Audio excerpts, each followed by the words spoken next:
The gun was already out when Shelby saw it. Black metal sliding from under a dark jacket, barrel rising toward the back of Forge's head. 15 feet of sticky bar floor between them. The president of the Iron Wolves MC sat in his usual corner booth, mid-laugh, completely unaware that he had 7 seconds left to live. Shelby's dish tub hit the floor. Plastic cups scattered. Soapy water spread across the checkered linoleum.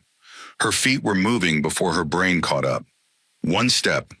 The worn soles of her sneakers slapped against floorboards, stained by 40 years of spilled bourbon and cigarette smoke.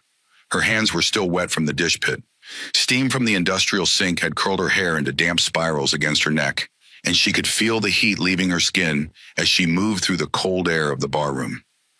2 steps. 3 men had walked into Whistler's Roadhouse at 11:47 on a Tuesday night, and Shelby Calloway had known immediately they were wrong. She had learned to read violence the way most kids learn to read books. 12 different foster homes will teach you which footsteps mean danger, which voices carry threats, which silences come before someone gets hurt. 3 steps. These men moved like predators, 2 deliberate, spreading out with practiced coordination. One blocking the door, one drifting toward the pool tables where Sully and Boone were arguing about a scratch shot. The third walking straight toward Forge's booth with murder in his pocket and nothing in his eyes that resembled hesitation. 4 steps. Shelby was 17 years old. She weighed 112 pounds after a meal which she hadn't had since the leftover chicken strips Darla slid her at the start of her shift 6 hours ago. Her left knee still ached from sleeping curled in the back seat of her Honda Civic, where the upholstery had worn through to springs that dug into her thigh no matter how she positioned herself. 5 steps. She shouldn't have been here. Should have been in a dorm room somewhere studying for exams, complaining about cafeteria food with roommates who would become lifelong friends. Should have been living the life that ended 2 years ago on a rain-slicked highway outside of Decatur when a semi-truck jackknifed across 3 lanes and turned her parents' sedan into something unrecognizable. But that life belonged to a different girl. The girl Shelby had been before the system stripped her down to instinct and hunger, and the ability to read a room faster than anyone in it. 6 steps. Brick Forge's VP saw her first. His eyes went wide. His mouth opened to shout something that would arrive too late to matter. Forge was starting to turn in the booth, some deep-buried instinct prickling at the base of his skull, even though he couldn't see what was coming for him. 7. Shelby launched herself through the air. She hit Forge's broad back with everything she had, all 112 pounds of desperation and bone driving the big man sideways out of the booth. The gunshot cracked the world in half. Sound became violence, louder than anything Shelby had ever heard. Louder than the transformer that had exploded next to her second foster home when she was 13. Louder than the semi-truck's horn in the seconds before it killed her parents. The bullet punched through her left side. Not a sting, not a burn. A force that tore through muscle and grazed bone like she was made of paper. Heat followed, spreading through her chest like someone had poured gasoline into her lungs and struck a match. She and Forge crashed to the floor in a tangle of limbs. The linoleum was cold against her cheek. Colder than the morning she woke up in the Honda with frost on the windows and her breath clouding the air above the folded-down back seat. More gunshots erupted around them. Different weapons, deeper sounds. Bikers returning fire. Glass shattered. Darla screamed from behind the bar. Someone was shouting orders, but Shelby couldn't hear words anymore. Just noise washing over her in waves that seemed to come from farther and farther away. She tried to breathe. Her chest wouldn't cooperate.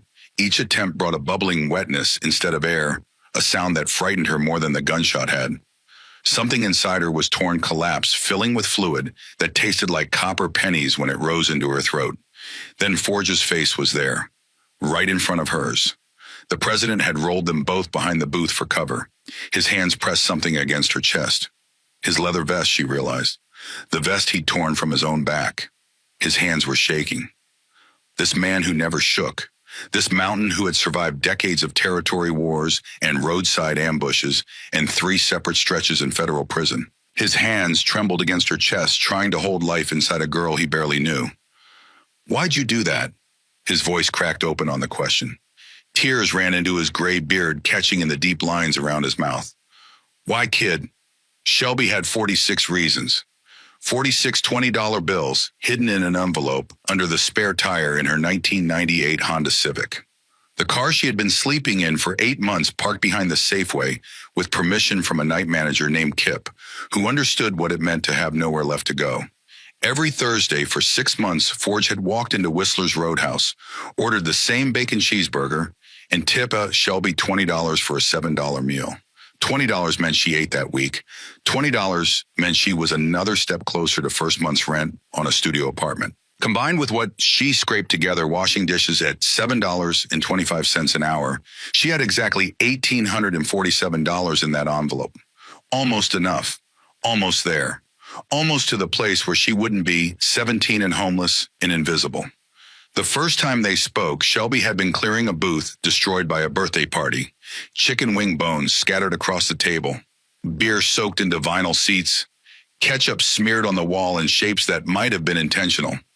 This massive biker had slid into the adjacent booth, all leather and road dust and tattoos that climbed his neck like ivy on a condemned building, and he'd looked at her with gray eyes that saw too much. "You eating today, kid?" Not "how are you?" Not "what's your name?" Just the one question that mattered. Shelby had frozen. In foster care, questions from adults always came with wrong answers attached. Saying yes meant they'd stop paying attention. Saying no meant they'd make a note in your file and move on to the next kid. "I'm good," she had lied. She had eaten half a gas station sandwich for lunch, and her stomach had been cramping for hours. The kind of cramps that came from hunger working on an empty system grinding against itself with nothing to process. Forge had stared at her, those gray eyes moving across her face like he was reading a document written in a language only he understood. Then he waved Darla over and ordered 2 burgers, extra fries, told her to bring both plates to the dish girl. "Eat," Forge said. "You're no good to anyone if you pass out in the pit." That was 6 months ago. Since then, Forge showed up every Thursday. Same booth, same burger, same $20 tip. Sometimes he asked how she was doing, never pried, never lectured, never tried to fix her or save her or make himself feel better about the world by treating her like a charity case. He just showed up, week after week. The only consistent thing in Shelby's life, besides hunger and the 3 a.m. anxiety that jerked her awake in the back seat of the Honda, heart pounding, wondering how long she could keep this going before someone noticed and called whatever agency handled 17-year-olds with nowhere to go. She knew Forge had lost a son. Darla had mentioned it once during a slow shift, her voice dropping the way people's voices always drop when they talk about dead children. Dylan, overdose, 3 years ago, 19 years old, found in a motel bathroom with a needle still in his arm. Forge never talked about it, but sometimes Shelby caught him watching her with an expression that felt like grief wearing a leather jacket. Like maybe when he looked at her, he saw a second chance at something he had failed the first time. A kid he could show up for before the clock ran out. Now Shelby tried to answer his question. Tried to say because you showed up when nobody else did. Tried to say because $20 every Thursday meant I could eat. Tried to say because you looked at me like I mattered, and nobody had done that since my mother was alive. But blood came up instead of words. Warm and wrong, drowning her from the inside. Around them, the chaos was ending. Brick had one shooter zip-tied on the floor, face pressed against the linoleum, blood leaking from a broken nose. Sully had another pinned against the wall near the jukebox arm, twisted behind his back, at an angle that suggested things were already broken. The third man had escaped out the back door, slipping through the kitchen while gunsmoke still hung in the air. Sirens wailed in the distance, getting closer. Red and blue lights would be strobing through the window soon. Shelby could feel the vibration of them through the floor. Or maybe that was her own heartbeat slowing, growing irregular, stumbling over itself like a drunk trying to find its way home. Forge's hands pressed harder against her chest. The leather vest was soaked through. Blood spread between his fingers no matter how much pressure he applied. His jaw was clenched so tight that she could see the muscles jumping beneath his beard. "Stay with me," he said. His voice was rough and broken and desperate. "Stay with me, sweetheart. Help is coming. Just stay with me." Then a different word, one that cut through the pain and the darkness in the distant sound of sirens, like a blade through silk. "Stay with me, daughter." Nobody had ever called Shelby that. Her father's name wasn't listed on her birth certificate. The men in foster homes were either too tired, too drunk, or too busy with their own biological children to pretend she belonged. Social workers called her Shelby or Kiddo or Sweetie placeholder, words that meant nothing and disappeared the moment the case file closed. She had been a case number in some cosmic filing system, a line item, a checkbox, a problem to be managed until she aged out and became someone else's problem, or no one's. Forge called her daughter. Shelby wanted to hold on to that word, wanted to wrap it around herself like the blanket she didn't have, the one that would have kept her warm on those February nights in the Honda, when the cold crept through the cracked window seal and frost formed on the inside of the glass, and she slept in every piece of clothing she owned, her mother's hospital bracelet pressed against her wrist, because it was the only warmth from her old life she could still carry. She wanted to ask if Forge meant it. If daughter was just something you said when someone was dying in your arms, a reflex born of terror and grief, or if it was real, if it was a claim, if it meant Shelby finally belonged to someone in a world that had spent 17 years telling her she didn't. But her vision was blurring. Darkness crept in from the edges. The bar sounds were fading. The jukebox that had been playing old Waylon Jennings. The crash of pool balls from a game that would never be finished. Darla's voice on the phone with 911 high and tight with fear. Everything got distant and muffled, like Shelby was sinking through deep water toward a bottom she couldn't see. Her mother's hospital bracelet was wrapped around the rearview mirror in the Civic, a thin plastic band with Margaret Calloway printed in faded blue ink and a 16-digit patient number below it, the only artifact from the life that ended on that rain-slicked highway. No grandparents who wanted her, no aunts or uncles who returned the social worker's calls, just a plastic bracelet in a car that smelled like exhaust, and the memory of her mother's hands braiding her hair on Sunday mornings, singing hymns she half remembered in a kitchen that no longer existed. Shelby thought about the envelope under the spare tire, $1,847. She had counted it last night before falling asleep in the back seat, body curled into itself for warmth, knees pulled to her chest, sneakers still on because you never knew when you might need to run. So close to enough, so close to a studio apartment with heat that worked and a door that locked and a bed that wasn't a folded down car seat with springs that bit. But none of that mattered now.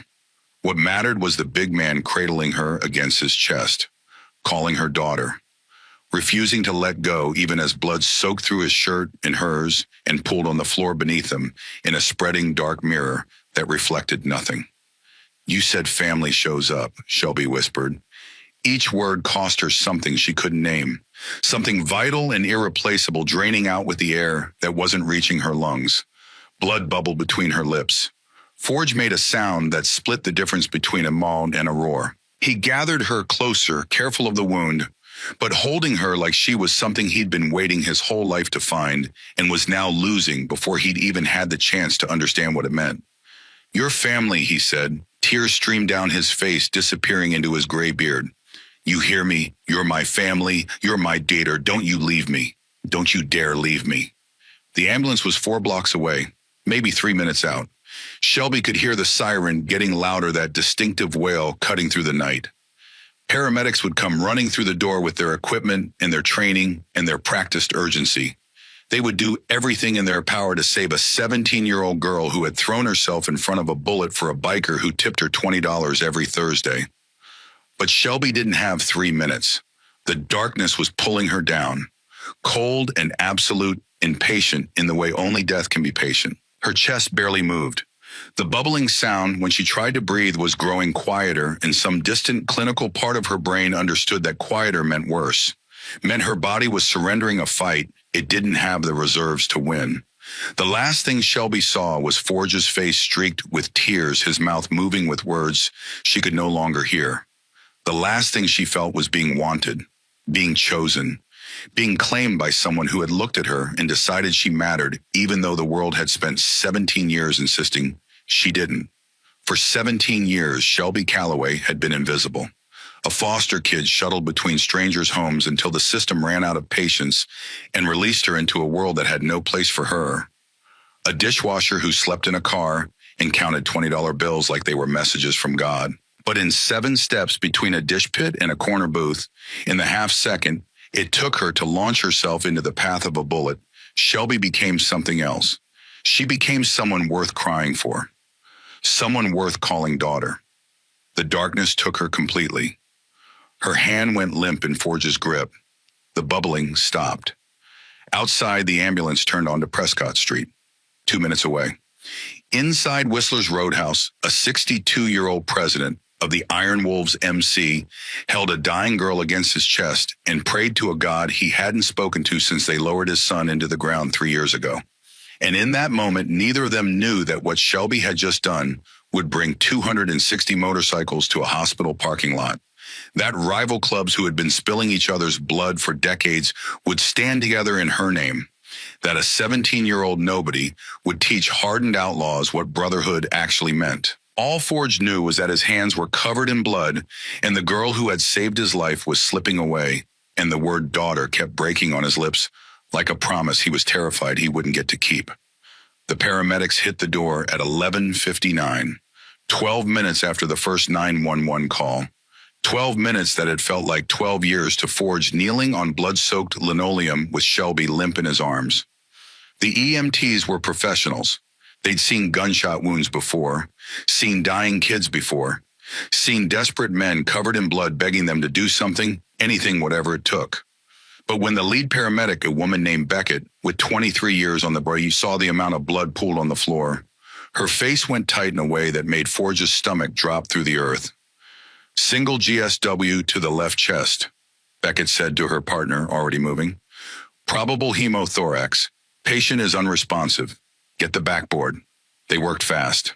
Cut away Shelby's shirt, started an IV line, strapped an oxygen mask over her face, which had gone gray in a way that made her look decades older than 17.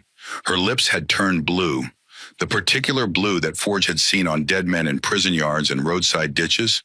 The blue that meant oxygen wasn't reaching the places it needed to go. "Is she breathing?" Forge asked. He was still on his knees, his hands hung at his sides now, useless, stripped of the only purpose they'd had for the last 12 minutes. "Barely," Beckett said.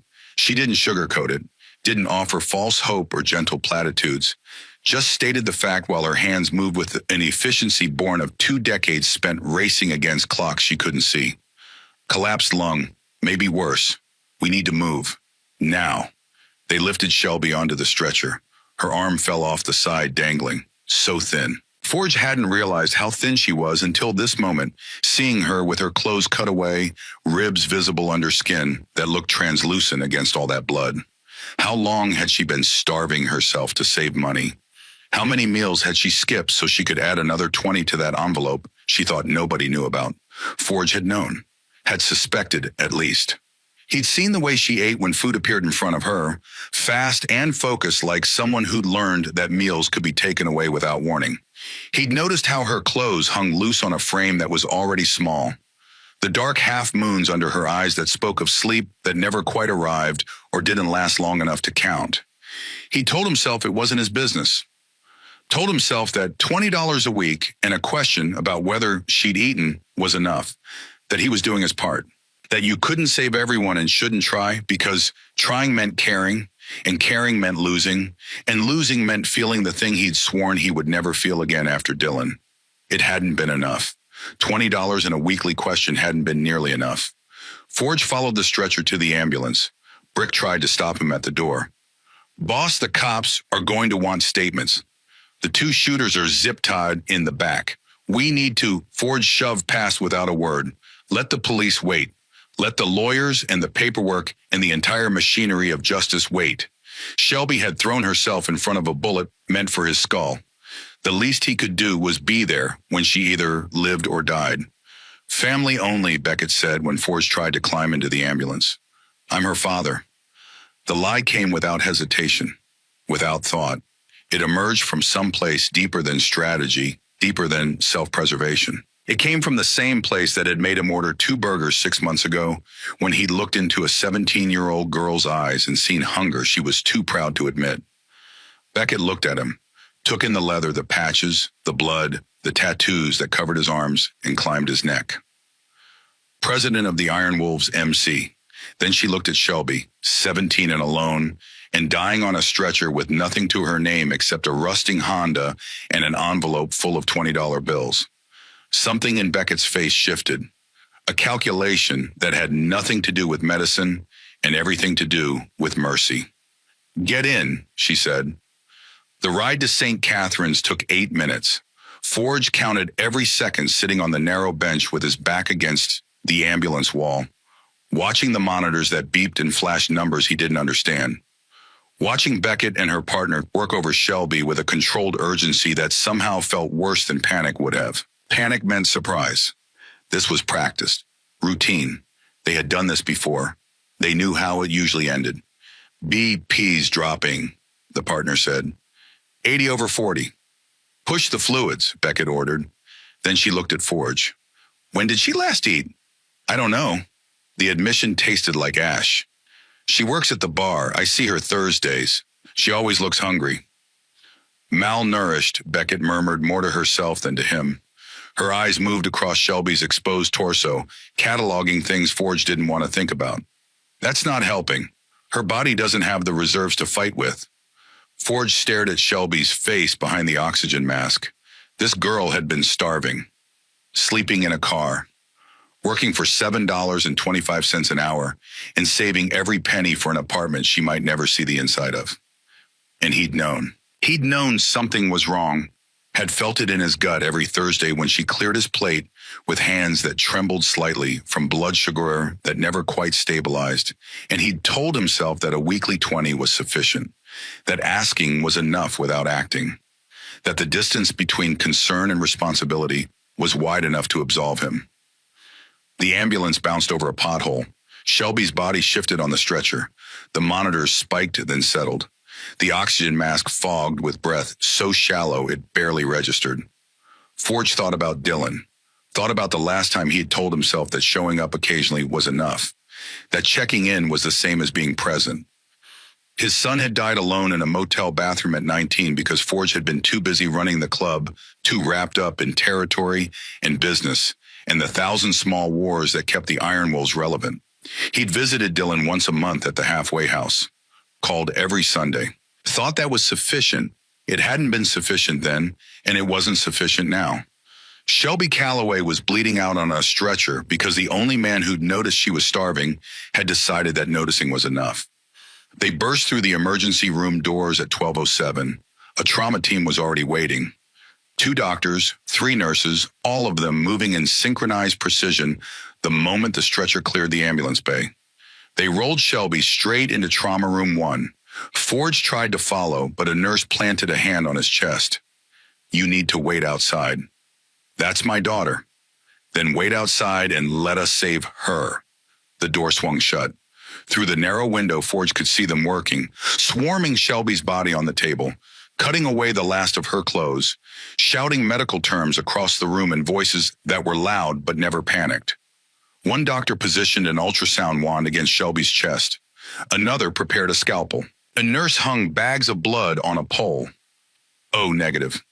The universal donor, because there was no time to determine her blood type, no time for anything except the raw, urgent mechanics of keeping a 17-year-old girl alive long enough to figure out what was broken inside her. Forge's phone buzzed. "Brick." He answered without looking away from the window. "What?" "Cops have the 2 shooters in custody. Third one rabbited out the back. Got a partial plate from the kitchen camera." A pause. "You okay?" "No." "The girl?" "They're working on her." Forge's voice splintered on the words. "There's so much blood, Brick, too much." Silence on the line. Then, "I'm calling the chapter. We're coming." "You don't need to." "We're coming," Brick repeated. "That girl took your bullet. That makes her ours." The line went dead. Forge pressed his forehead against the window and watched the doctors fight for Shelby's life. One of them was doing something to her chest, inserting a tube between her ribs. Even unconscious Shelby's body recoiled at the invasion. Blood and fluid drained through the tube into a collection chamber that filled with horrifying speed. Her lung had been drowning her from the inside. Every breath she tried to take in Forge's arms had been pushing fluid deeper into tissue that was already failing. The doctor with the ultrasound looked up from her screen and spoke to the surgeon. Forge couldn't hear the words, but he could read the urgency in the way they moved. Faster now, more hands reaching for instruments, more monitors being attached. The organized dance of trauma medicine accelerating toward a tempo that meant things were going wrong. A young doctor, maybe 35, with dark hair pulled back and eyes that carried the weight of too many nights like this, noticed Forge at the window. She stepped away from the table and cracked the door open. "Are you family?" "I'm her father," Forge said. Third time. The lie had calcified into something that felt indistinguishable from truth. "She's critical," the doctor said. Her name badge read Dr. Pemberton. "The bullet collapsed her left lung and nicked her subclavian artery. We're stabilizing her for surgery, but it's going to be close." She paused. "Does she have any other family we should contact?" "No, just me." Dr. Pemberton nodded. Something in her expression suggested she understood more than the words conveyed. "We'll update you when we know more. Right now we're focused on keeping her stable enough to get to the OR." She disappeared back into the trauma bay. Through the window, Forge watched them continue their work. Watched Shelby's chest rise and fall, but only because a machine was forcing it to. Watched the monitors trace patterns that looked erratic and uncertain, like a heartbeat, trying to decide whether it wanted to continue. His phone buzzed again. Text from Brick. "On our way. 15 bikes, then another. From Sully the road captain. Heard what happened. Bringing the crew. Then Boone. Riding now. 20 minutes out." The messages kept arriving. Brothers from across the chapter all converging on St. Catherine's Hospital in the middle of the night.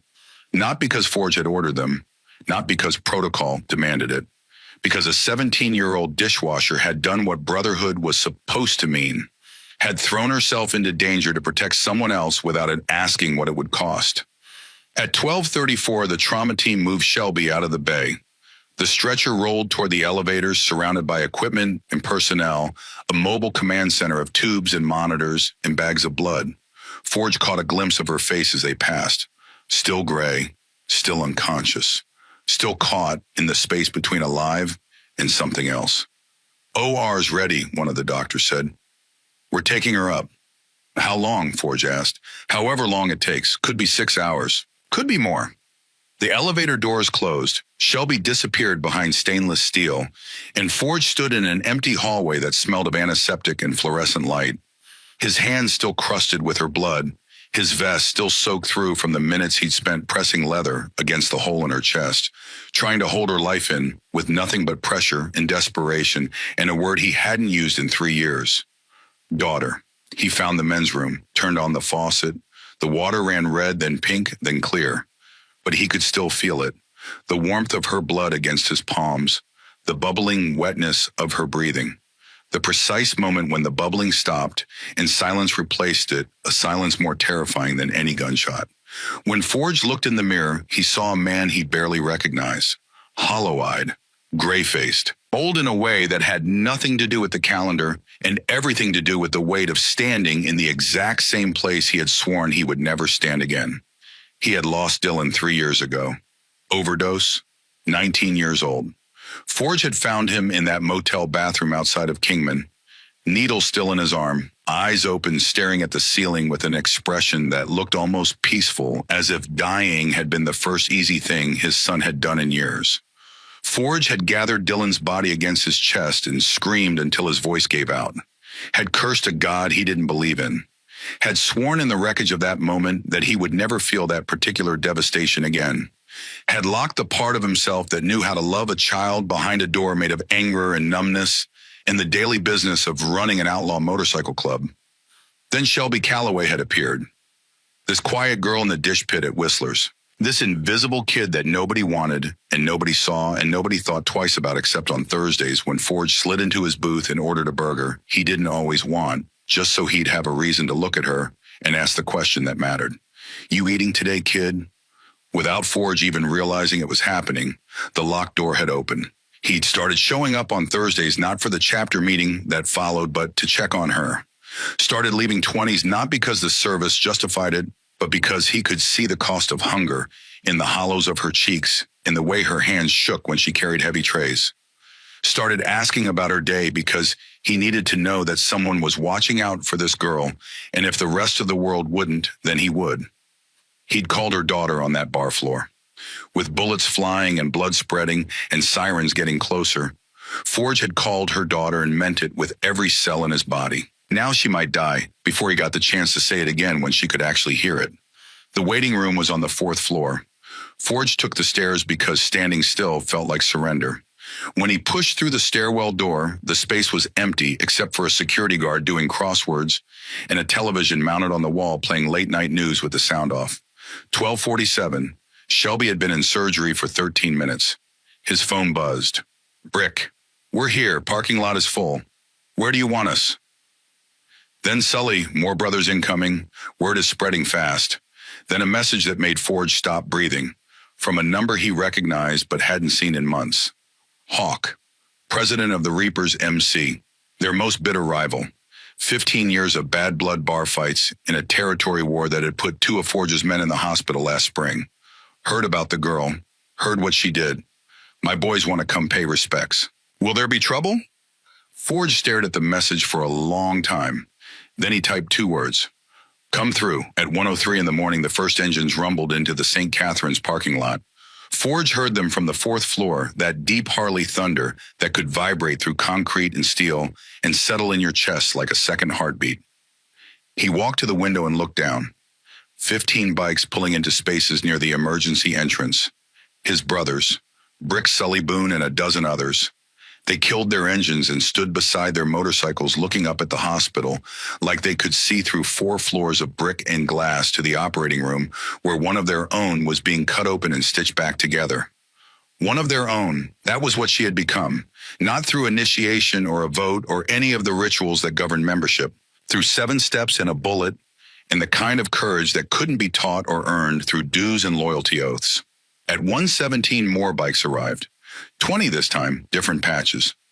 The Reaper's MC Hawk himself was at the front of the formation, a broad-shouldered man in his 50s with a silver streak in his beard and hands that had broken bones belonging to Iron Wolf's members. He parked his bike and stood beside it, looking up at the hospital with an expression Forge couldn't read from 4 stories above. Brick walked across the parking lot toward Hawk. Forge watched from the window, his muscles tensing, half expecting violence. These 2 clubs had been at war for years. Their last encounter had ended with a Reaper's jaw wired shut and one of Brick's ribs cracked. Instead, Brick extended his hand. Hawk took it. They shook, then pulled each other into a brief, hard embrace. 2 men from rival clubs standing together under hospital floodlights, because a girl who belonged to neither of them had shown them what the word brother was supposed to mean. At 1:45, the Desert Saints showed up. 30 bikes. Their president, a 64-year-old man called Preacher, who'd earned the name by delivering eulogies at every club funeral for 40 years, led the formation in with military precision.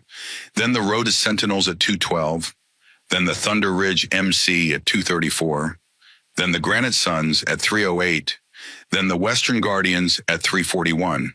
Clubs that had spent years hating each other. Clubs with grudges that ran deeper than memory and violence that had left permanent scars on both sides. All of them parking their bikes in neat rows and standing beside them in the November cold breath, fogging under parking lot lights, watching the hospital windows as if their collective gaze could reach through walls and hold a girl steady on an operating table. The waiting room filled.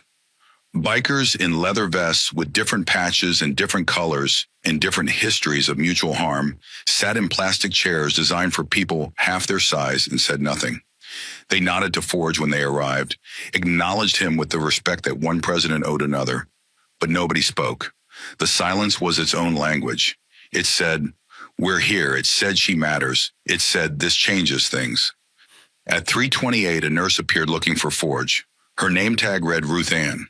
She was in her 50s with steel gray hair pinned back and hands that moved with the calm of someone who had spent 32 years navigating the worst nights of other people's lives. "Are you Shelby Calloway's father?" Yes, no hesitation. Not anymore. It was simply true. "She's still in surgery. Dr. Pemberton wanted me to tell you that it's going well, but they found more damage than the initial scans showed. Her lung required partial resection. They're repairing the artery now, which is the most delicate part." Ruth Ann paused, choosing her words. "The next hour is critical. Is she going to make it? Ruth Ann had been doing this long enough to know that honesty was a kindness even when it hurt. They're doing everything they can. At 4:15, more bikes arrived, 50 this time. Word had spread across state lines through phone trees and group chats, and the informal network that connected the motorcycle world like a root system buried beneath the surface of polite society. Clubs from 2 states over were riding through the darkness to reach a hospital where a girl they'd never met was fighting for her life. The parking lot was overflowing. Security had tried to manage the situation at first, asking bikers to move, citing fire codes and visitor policies. They'd given up around 3 in the morning when it became clear that the men filling their parking lot outnumbered their entire shift by a factor of 20 and showed no signs of causing trouble. Just standing, waiting. A vigil that grew larger with every passing hour. At 6:47, dawn broke over St. Catherine's Hospital. The parking lot held 160 motorcycles, chrome and steel and leather stretching across the asphalt in neat rows that caught the early light and threw it back in fragments. Rival clubs stood shoulder to shoulder. Some had fallen asleep, sitting against their bikes, chins tucked to their chests, hands still resting on fuel tanks. Others stood in small groups sharing coffee from thermoses and speaking in low voices about a girl none of them had known existed 12 hours ago. A local news van had appeared around 5:30. Channel 7. A reporter and a cameraman filming the scene from the street, capturing the impossible image of 7 rival motorcycle clubs standing together in silent agreement.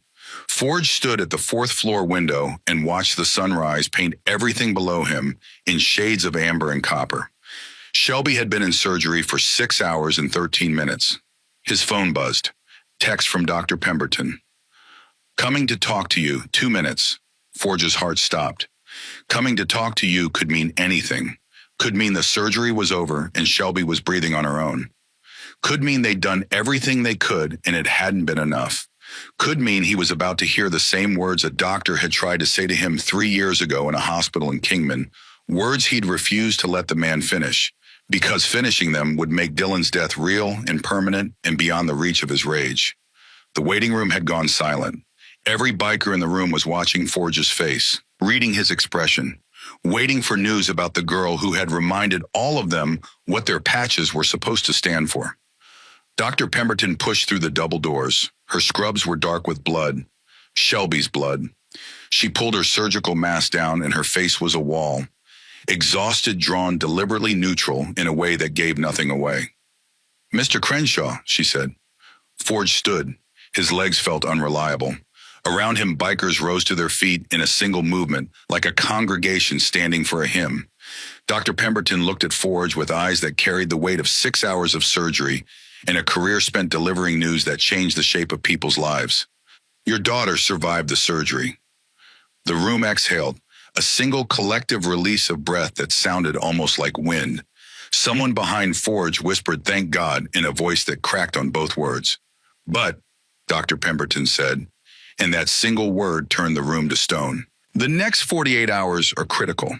She lost a massive amount of blood. Her body went through extraordinary trauma. We've repaired the artery, reinflated the lung, addressed the internal damage. But whether she wakes up depends on her now. She needs to fight. Dr. Pemberton paused. When she spoke again, her clinical composure wavered just slightly. And honestly, looking at her medical history, at her physical condition, the malnutrition, the signs of chronic stress and sleep deprivation, she doesn't have much to fight for, does she? Forge turned to the window, looked down at the parking lot filled with motorcycles, at the men who had ridden through the night, at rival clubs standing together in dawn light that made their chrome look like gold. "She does now," he said. Dr. Pemberton followed his gaze, saw what was waiting below. Her eyes widened. "That's all for her, every single one." She was quiet for a long moment. Then, "You can see her in an hour, ICU, 2 visitors at a time." She started to leave, then stopped and turned back. "That girl must be something extraordinary." "She is," Forge said. "She just doesn't know it yet." At 7:52, they let Forge into the ICU. Shelby lay in a bed surrounded by machines that beeped and hummed and performed the basic functions her body couldn't manage on its own. Tubes ran from her mouth, her chest, her arms. Wires connected her to monitors that displayed her heartbeat in green peaks and valleys. Her skin was still gray, though not the terrible gray of the barroom floor. A lighter shade closer to living. Her chest rose and fell, but only because a ventilator pushed air into lungs that weren't ready to work alone. She looked small, impossibly small in that hospital bed surrounded by all that machinery. Like a child lost in a world built for adults, which was exactly what she was and exactly what she had always been. Forge sat in the plastic chair beside her bed, took her hand. It was cold, but he could feel a pulse in her wrist. Faint, steady, stubborn like everything else about her. "You fight," he whispered. "You hear me, kid? You fight. Because you got 160 brothers downstairs who rode through the night for you. Clubs that haven't spoken a civil word to each other in 20 years, standing in the same parking lot because of what you did. You've got a family now, you've got me. So you don't give up, you don't quit." Shelby didn't move, didn't respond. The ventilator cycled through its rhythm. The monitors beeped their steady mechanical assurance that her heart was still beating, still working, still deciding. Forge sat there through the morning, holding her hand, watching the monitors, counting heartbeats the way he had counted seconds in the ambulance. Nurses came and went, checked tubes, adjusted settings, made notes on charts. They were kind to him, brought him coffee he didn't drink, offered food he couldn't eat, told him she was stable, which was a word that meant alive but carried none of the certainty he needed. At 8:34, his phone erupted with notifications. He looked at the screen and his breath caught. The news story had gone viral. The image of 160 motorcycles from rival clubs filling a hospital parking lot.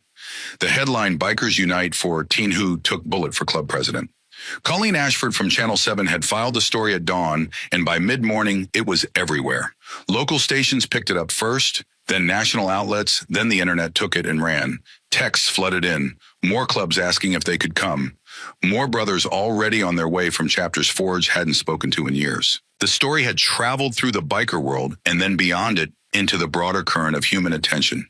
Because something about the image of those motorcycles, all that chrome and leather and history of violence, transformed into a silent vigil for a teenage girl, struck a nerve that people didn't know was exposed. By noon, there were 200 bikes in the parking lot. By 3 in the afternoon, 240. By evening, 260. At 6:23 on the evening of the second day, Shelby's heart monitor flatlined. The sound was everything. A single continuous tone that erased every other sound in the room and replaced it with the audio signature of death. Not loud, almost gentle in its constancy. A note that held itself without wavering, without mercy, without end. Nurses came running. Dr. Pemberton appeared already calling orders before she was through the door. "Get the crash cart, starting compressions." Forge was pushed against the wall, forced to stand there with his back against cold plaster, watching them work over Shelby's body with a violence that was indistinguishable from love. Hands pressing hard on her sternum. A nurse ripping open packaging on defibrillator pads. Dr. Pemberton counting compressions with the metronomic focus of someone who understood that rhythm was the difference between life and permanent silence. "Charging, everyone clear." Shelby's body convulsed against the mattress. The monitor stayed flat. Again, charging. A second shock, her body arched and fell. Nothing. Again. The third shock was harder than the first two. Forge could hear the current hit her chest, a wet, percussive sound that would live in his nightmares for years. 47 seconds of flatline. 47 seconds during which Shelby Calloway was dead. During which her heart sat motionless in her damaged chest and her blood stopped moving, and her brain began its irreversible slide toward darkness. Then a blip on the monitor, a single tentative spike, followed by another. Then a rhythm, unsteady and fragile but present, alive. Dr. Pemberton exhaled. Her hands were shaking, though her voice remained level when she spoke. "She's back, but that was too close." She looked at Forge, and for the first time he saw fear behind her professional composure. Her body is shutting down. She's fighting multiple infections. The malnutrition has left her immune system compromised. "I don't know if she can survive another episode like that." But Forge wasn't listening. He was staring at Shelby's face. Because for just a moment, just a fraction of a second before the sedatives reclaimed her, Shelby's eyes had flickered open. She had looked straight at Forge, And in that look, brief as it was, he had seen something that made him believe she could hear him after all. Recognition, decision. A 17-year-old girl choosing to come back. Outside, 260 motorcycles sat in their rows beneath hospital floodlights. 7 clubs. 7 histories of mutual violence and distrust. All of them holding position for a girl who owned nothing except a rusted Honda, an envelope full of $20 bills, and a plastic hospital bracelet that had belonged to her mother. Inside, that girl's heart beat its fragile, stubborn rhythm, and Forge stood at the window of the ICU looking down at the impossible scene below and understood that Shelby Calloway had already changed everything, had already done what decades of treaties and truces and territorial negotiations had failed to do. She had brought enemies together, not through diplomacy or force or the careful balancing of interests that kept the motorcycle world in its uneasy equilibrium. Through 7 steps, through courage that asked nothing in return, through the simple, devastating act of showing up for someone who had shown up for her. Doctor. Pemberton stood beside him, following his gaze down to the parking lot. How long have they been out there? Since last night. Some of them rode 300 miles. For her. Dr. Pemberton was quiet for a moment. Then she said softly, almost to herself, I've been doing this for 12 years. I've treated a lot of trauma patients. A lot of kids with no one. And the ones who make it, the ones who fight, they're usually the ones who have something to come back to. She looked at Forge. Make sure she knows what's waiting for her when she wakes up. When, Forge repeated, not if. Dr. Pemberton held his gaze. When. Forge turned back to the window. Below him, dawn was still hours away, but the parking lot was lit by halogen and headlight, and the glow of phones held by men who were texting their families, checking in with their chapters, telling the world that they were standing vigil for a 17-year-old girl who had reminded them what they were supposed to be. Shelby's heart monitor beeped its steady rhythm behind him. Each beat a small rebellion against the silence that had lasted 47 seconds. Each beat a choice. Each beat a step forward away from the darkness towards something she didn't know was waiting. 260 motorcycles, 7 clubs, 1 girl, and a man who had called her daughter and meant it, standing guard between her and the night, refusing to lose another child to a world that didn't deserve the ones it was given. Shelby Calloway opened her eyes on the 4th day and couldn't remember how to breathe without a machine doing it for her. The world came back in pieces. Fluorescent light overhead too bright, humming at a frequency that settled behind her eyes like a migraine waiting to happen. The smell of disinfectant and something else beneath it, something metallic and organic that she would later understand was her own blood, scrubbed from surfaces, but lingering in the air like a memory that refused to leave. The sound of monitors beeping in patterns that meant nothing to her but apparently meant everything, because every time the rhythm shifted, footsteps approached, and hands reached for tubes, and voices spoke in medical shorthand that sounded like a foreign language being used to describe the interior of her body. The breathing tube was still down her throat. That was the worst of it. Not the pain, which was considerable. Not the confusion, which was total. The tube. This rigid plastic intrusion that had taken over the most basic function of her existence and was now performing it with mechanical indifference, pushing air into lungs that felt like they'd been packed with wet concrete and lit on fire. Dr. Pemberton appeared above her. Dark hair, tired eyes, a mouth that was saying words Shelby couldn't quite assemble into meaning. Shelby, I'm Dr. Pemberton. You're in St. Catherine's Hospital. You were shot. We put you on a ventilator to help you breathe. If you can understand me, I need you to squeeze my hand. Shelby squeezed. Weakly, but she squeezed. Good, that's very good. Relief moved across the doctor's face like weather across a plain sky, fast and unmistakable. We're going to take the breathing tube out now. It's going to be uncomfortable, but it'll be over quickly. Uncomfortable was a generous word for what followed. The extraction felt like something essential was being pulled from the core of her, something that had grown roots while she was unconscious and was now being torn free. Shelby gagged, coughed, gasped. Air hit her raw throat like sandpaper, and for a terrible moment she couldn't draw breath at all, couldn't make her lungs work without the machine that had been running them for 4 days. Then the oxygen mask went on, and she breathed, on her own. Rough and shallow and painful each inhale, sending a wave of fire through her left side, but her lungs were functioning, damaged, diminished, but alive. "Water," she rasped. Her voice was destroyed. A stranger's voice emerging from her own throat scraped and hollowed out. They gave her ice chips. She let them melt on her tongue, and the relief was so profound that she nearly cried. When she opened her eyes again, Forge was there. He was sitting in a plastic chair pulled so close to her bed that his knees pressed against the mattress frame. His clothes were the same ones from the bar. Shelby could see the rust-colored stains on his shirt, on his jeans, on the leather vest he draped over the chair back. Her blood. 4 days old. He hadn't gone home to change. Hadn't left this room if the exhaustion carved into his face was any indication. His gray beard was unkempt, his eyes were red-rimmed, and his massive hands were clasped together in his lap, like a man who'd been holding on to something for so long that he'd forgotten how to let go. "You're alive," Shelby whispered. "Because of you, Guillaume," Forge said. His voice broke on the second word. "You saved my life, kid." Shelby was quiet for a moment, processing, trying to arrange the scattered fragments of memory into a sequence that made sense. The gun, the booth, 7 steps, the sound that split the world, heat and cold and falling, and Forge's hands pressing leather against her chest while his tears fell onto her face. "The men," she said, "the shooters. 2 in custody, third one got away." Shelby filed that, stored it, the way she stored every piece of information that might matter later, the way 12 foster homes had taught her to catalog threats and exits, and the locations of sharp objects in unfamiliar kitchens. The third one got away. She held that fact close and felt its edges. How long was I out? 4 days. The number hit her like a fist. 4 days. 4 shifts at Whistler's. 4 nights of pay she'd never see.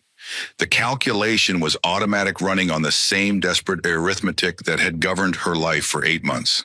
$29 per shift after taxes. Times 4. $116 she couldn't afford to lose. My job. Her eyes went wide. Panic crept into her voice, which was still barely a whisper, but carried a fear more acute than anything the gunshot wound had produced. "Whistler's. I missed 4 shifts. Darla's going to fire me. I need that job. I can't." "Kid." Forge's voice was firm but gentle in a way she hadn't known his voice could be. "You don't have to worry about any of that. You're taken care of." "I don't understand." Forge stood, helped her sit up slightly, adjusting the bed with the remote, careful not to jostle the IV lines running into both arms. Then he turned her toward the window.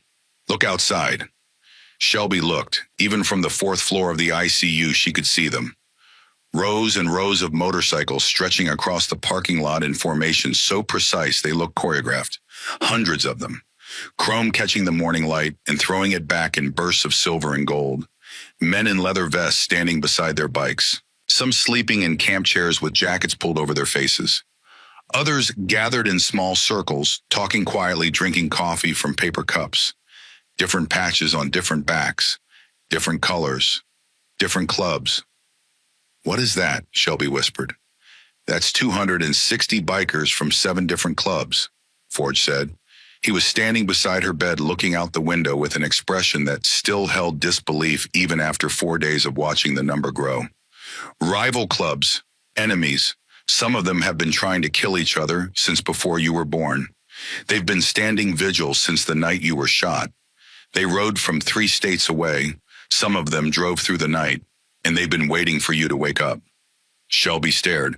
Her eyes moved across the scene below her, trying to reconcile what she was seeing with anything she had ever experienced or imagined experiencing.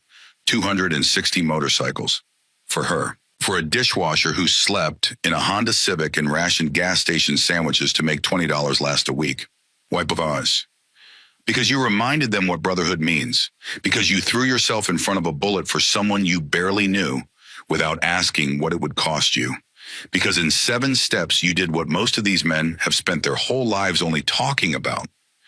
Tears started running down Shelby's face. She didn't try to stop them. Didn't have the energy or the pride to pretend they weren't there. "I don't even have a bike," she said. "I'm not in a club. I'm nobody." "You're not nobody." Forge's voice carried an edge that had nothing to do with anger and everything to do with conviction. You're my daughter, and you're a sister to every single man standing in that parking lot. Shelby looked at him, her eyes searching his face for the thing she'd spent 17 years looking for and never finding. The thing that told her this was real and not a dream she'd wake from, in the backseat of the Honda with frost on the windows and an empty stomach and another day of being invisible stretching out before her like a highway with no exit. You called me that, she said quietly. When I was on the floor, you called me daughter. I meant it. I mean it now. Forge sat on the edge of the bed, careful of her tubes and wires. If you'll have me, I want to be your family Shelby. I know I'm not much. I know my life is complicated and my history is worse. But I want to be there for you, not just on Thursdays, every day. Shelby couldn't speak, just cried. Silently, the way she'd learned to cry in foster homes where noise attracted attention, and attention was never the kind you wanted. This girl who had spent 17 years alone, who had never belonged to anyone, who had saved every penny for a studio apartment because 4 walls and a locking door were the most ambitious future she could imagine. While Shelby slept through the afternoon, Forge told her what she'd missed. Colleen Ashford from Channel 7 had come to the hospital on day 3 and asked him to tell the story on camera. He'd sat in the conference room, still wearing his blood-stained clothes, and told the world about a 17-year-old dishwasher who'd thrown herself in front of a bullet for a man who tipped her $20. He'd called her his daughter on national television and meant every syllable. Dr. Pemberton came in later to check her vitals, adjusted the IV drip, changed the dressing on her chest wound, which Shelby refused to look at, told her to rest. But before she left, Dr. Pemberton paused at the door. There's something else you should know, Shelby. Your story went viral. Your father's interview has been viewed over 2 million times. People have been donating money. As of this morning, there's a fund with $42,000 set aside for your medical bills and recovery. Shelby stared at her. The number didn't connect to anything in her experience. $42,000. She had spent 8 months counting 20s in a Honda Civic, doing math in her head before every purchase, calculating whether she could afford a gas station sandwich or whether that $3.79 needed to stay in the envelope under the spare tire. 42,000 was a number from a world she didn't live in. That's not real, she said. That can't be real. It's very real. You're a hero, Shelby. The whole country is watching. Dr. Pemberton left. Shelby lay back against the pillows, overwhelmed and exhausted, her mind running in circles it couldn't close. Forge told her to rest. The pain medication was pulling her towards sleep, a thick chemical gravity that softened the edges of everything and made the monitor's beeping sound almost musical. But before she went under, she said something that turned Forge's blood to ice. The third shooter. Her words were slurring consciousness, losing its grip. The one who got away. He saw my face, Forge. I saw his. Scar from his left ear to his jaw. He knows I can identify him. Her eyes were closing, but she fought to keep them open for one more sentence. One more thought. The threat assessment that ran constantly in the background of her mind, like software that never shut down. He won't come through the front door, not with all those bikers outside. He'll wait for a night shift. Skeleton crew, dressed like hospital staff. Lab coat or scrubs, something with a clipboard. Nobody questions a clipboard. Her voice was fading. And he won't use a gun. Too loud. He needs it to look natural.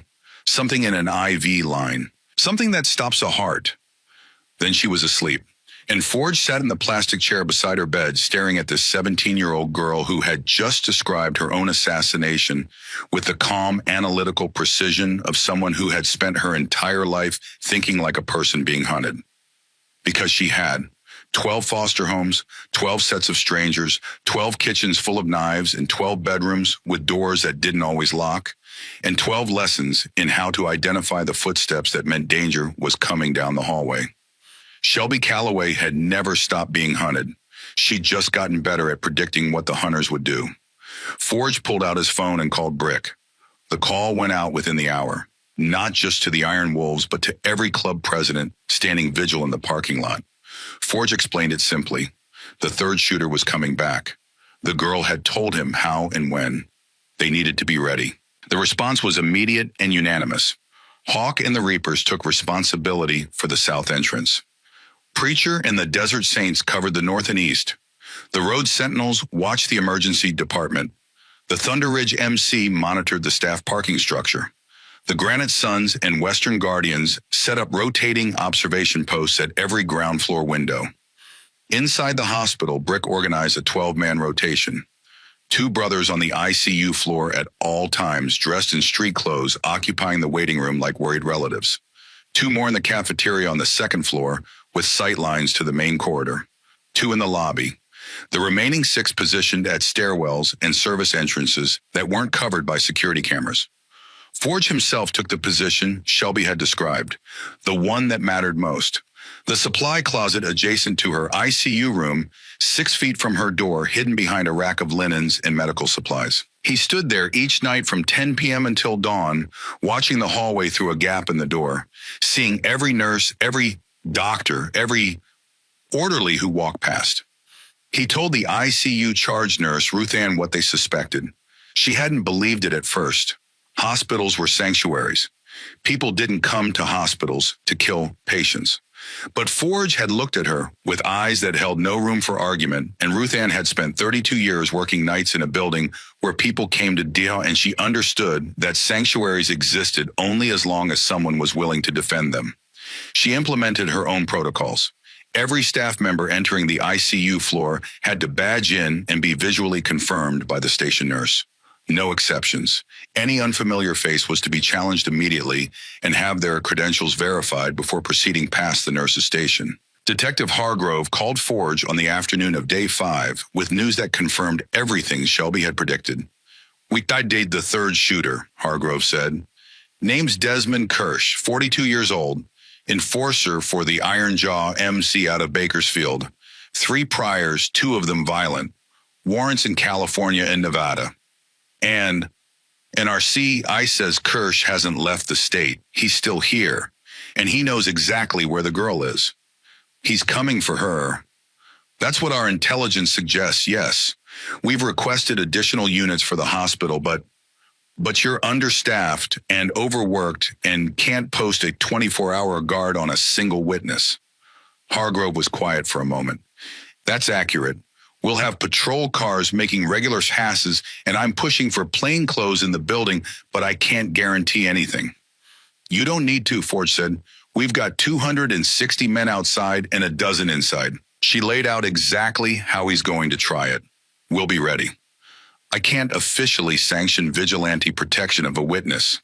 "Then don't officially know about it." Hargrove sighed, the sigh of a man who understood that the law was a structure, not a guarantee, and that sometimes the space between what the system could provide and what a situation required was filled by people who didn't wait for authorization. "Just don't kill anyone." "That depends entirely on what he does when he gets here." Day 5 passed, night fell. The hospital dimmed to its nocturnal rhythm. Corridors that hummed with activity during the day went quiet. Fluorescent lights switched to their softer evening settings. The ICU floor settled into the hushed, watchful atmosphere of a place where sleep and death existed in uncomfortable proximity. Shelby slept. Her vitals held steady for the first time since the surgery. Heart rate normal, blood pressure stable. Oxygen saturation climbing back toward levels that didn't require supplemental support. Her body young and resilient despite the malnutrition that had compromised, it was rebuilding itself with a stubbornness that mirrored the personality inhabiting it. At 10 p.m., Forge took his position in the supply closet. Brick was in the waiting room at the end of the hall, reading a magazine. He wasn't actually reading. Sully was in the stairwell, sitting on the landing between floors 3 and 4, with his back against the wall and his eyes on the fire door. Boone was in the lobby, occupying an armchair near the information desk with a cup of coffee that had gone cold 2 hours ago. The ICU night shift consisted of Ruth Ann and 2 other nurses. They moved through their rounds with quiet efficiency, checking patients, adjusting medications, documenting vitals in the soft glow of computer monitors. Ruth Ann made a point of walking past Forge's closet every 30 minutes, giving him a slight nod that meant all clear. 11 p.m. passed, then 11:30. At 11:47, precisely 5 days and 0 minutes after the shooting at Whistler's Roadhouse, a figure in surgical scrubs walked through the ICU's secure entrance, using a badge that hospital security would later determine had been stolen from a resident's locker in the physician's changing room. The figure moved with the casual confidence of someone who belonged. Clipboard in hand, stethoscope draped around the neck, head slightly down, face partially obscured by a surgical cap pulled low over the forehead. The posture of a doctor making late rounds unremarkable and invisible in the way that uniforms made people invisible. Ruth Ann was at her station. She looked up as the figure passed. Something registered in the back of her mind, some discordance between the way the man moved and the way the doctors she'd worked with for 3 decades moved. The gait was wrong, too deliberate, too aware of the hallway's geography. Doctors on late rounds moved with the distracted confidence of people thinking about the patient they were about to see. This man was thinking about the hallway itself, noting the cameras, measuring distances, reading the space the way a person reads a space when they're planning what's going to happen inside it. Ruth Ann reached for the phone. She pressed the button that connected to the security desk. The figure was already past her station, walking down the corridor towards Shelby's room with unhurried steps that ate the distance between intention and execution. 15 feet, 10, 5. His hand reached for the door handle, and Forge stepped out of the supply closet and pressed the barrel of a Colt 45 against the base of the man's skull. "Hello, Desmond," Forge said. His voice was quiet, the kind of quiet that carried more threat than any shout could. "We've been waiting for you." Desmond Kirsch froze. The clipboard hit the floor with a flat plastic clatter that echoed down the empty hallway. His hand, which had been closing around the door handle to Shelby's room, slowly opened and rose to shoulder height. "Don't move," Forge said. "Don't even breathe wrong." Down the hallway, Ruth Ann was already on the phone with security. Behind Forge, the stairwell door opened, and Sully appeared, moving fast and silent for a man his size. From the other end of the corridor, Brick emerged from the waiting room, his face set in an expression that suggested he was hoping Kirsch would give him a reason. Within 60 seconds, hospital security arrived, 2 guards who looked at the scene with the wide-eyed confusion of men encountering something well beyond their training. Then Brick and Sully were there, and Boone coming up from the lobby, and more brothers filtering in from their posts throughout the building, converging on the 4th-floor hallway like antibodies responding to an infection. "On your knees," Forge said. Kirsch dropped slowly, hands behind his head. He was 42 years old but looked older. Prison tattoos covered his neck in patterns that told stories of allegiance and violence. A scar ran from his left ear to his jawline, the same scar Shelby had described in the moments before she fell asleep. The scar that marked him. The scar that would convict him. Brick zip-tied Kirsch's wrist behind his back, while Sully patted him down with the methodical thoroughness of a man who'd done this before on both sides of the law. They found a 9mm in a shoulder holster strapped under the stolen scrubs, a serrated blade taped to his left ankle, and in the breast pocket of the surgical top, a syringe filled with something clear. Sully held up the syringe. "What's this?" Kirsch said nothing, stared straight ahead with eyes that held no emotion of any kind. Not fear, not anger, not even the resignation of a man caught in the act. Just the blank reptilian calm of someone who had stopped caring about outcomes a long time ago. Dr. Pemberton appeared from around the corner. She must have been working late, or perhaps she'd never left. She looked at the syringe in Sully's hand, and her expression shifted from confusion to horror in the space between heartbeats. "Potassium chloride," she said. Her voice was barely above a whisper. "Injected into an IV line, it causes immediate cardiac arrest. If nobody's watching the monitors at the moment of injection, it looks like the heart simply stopped.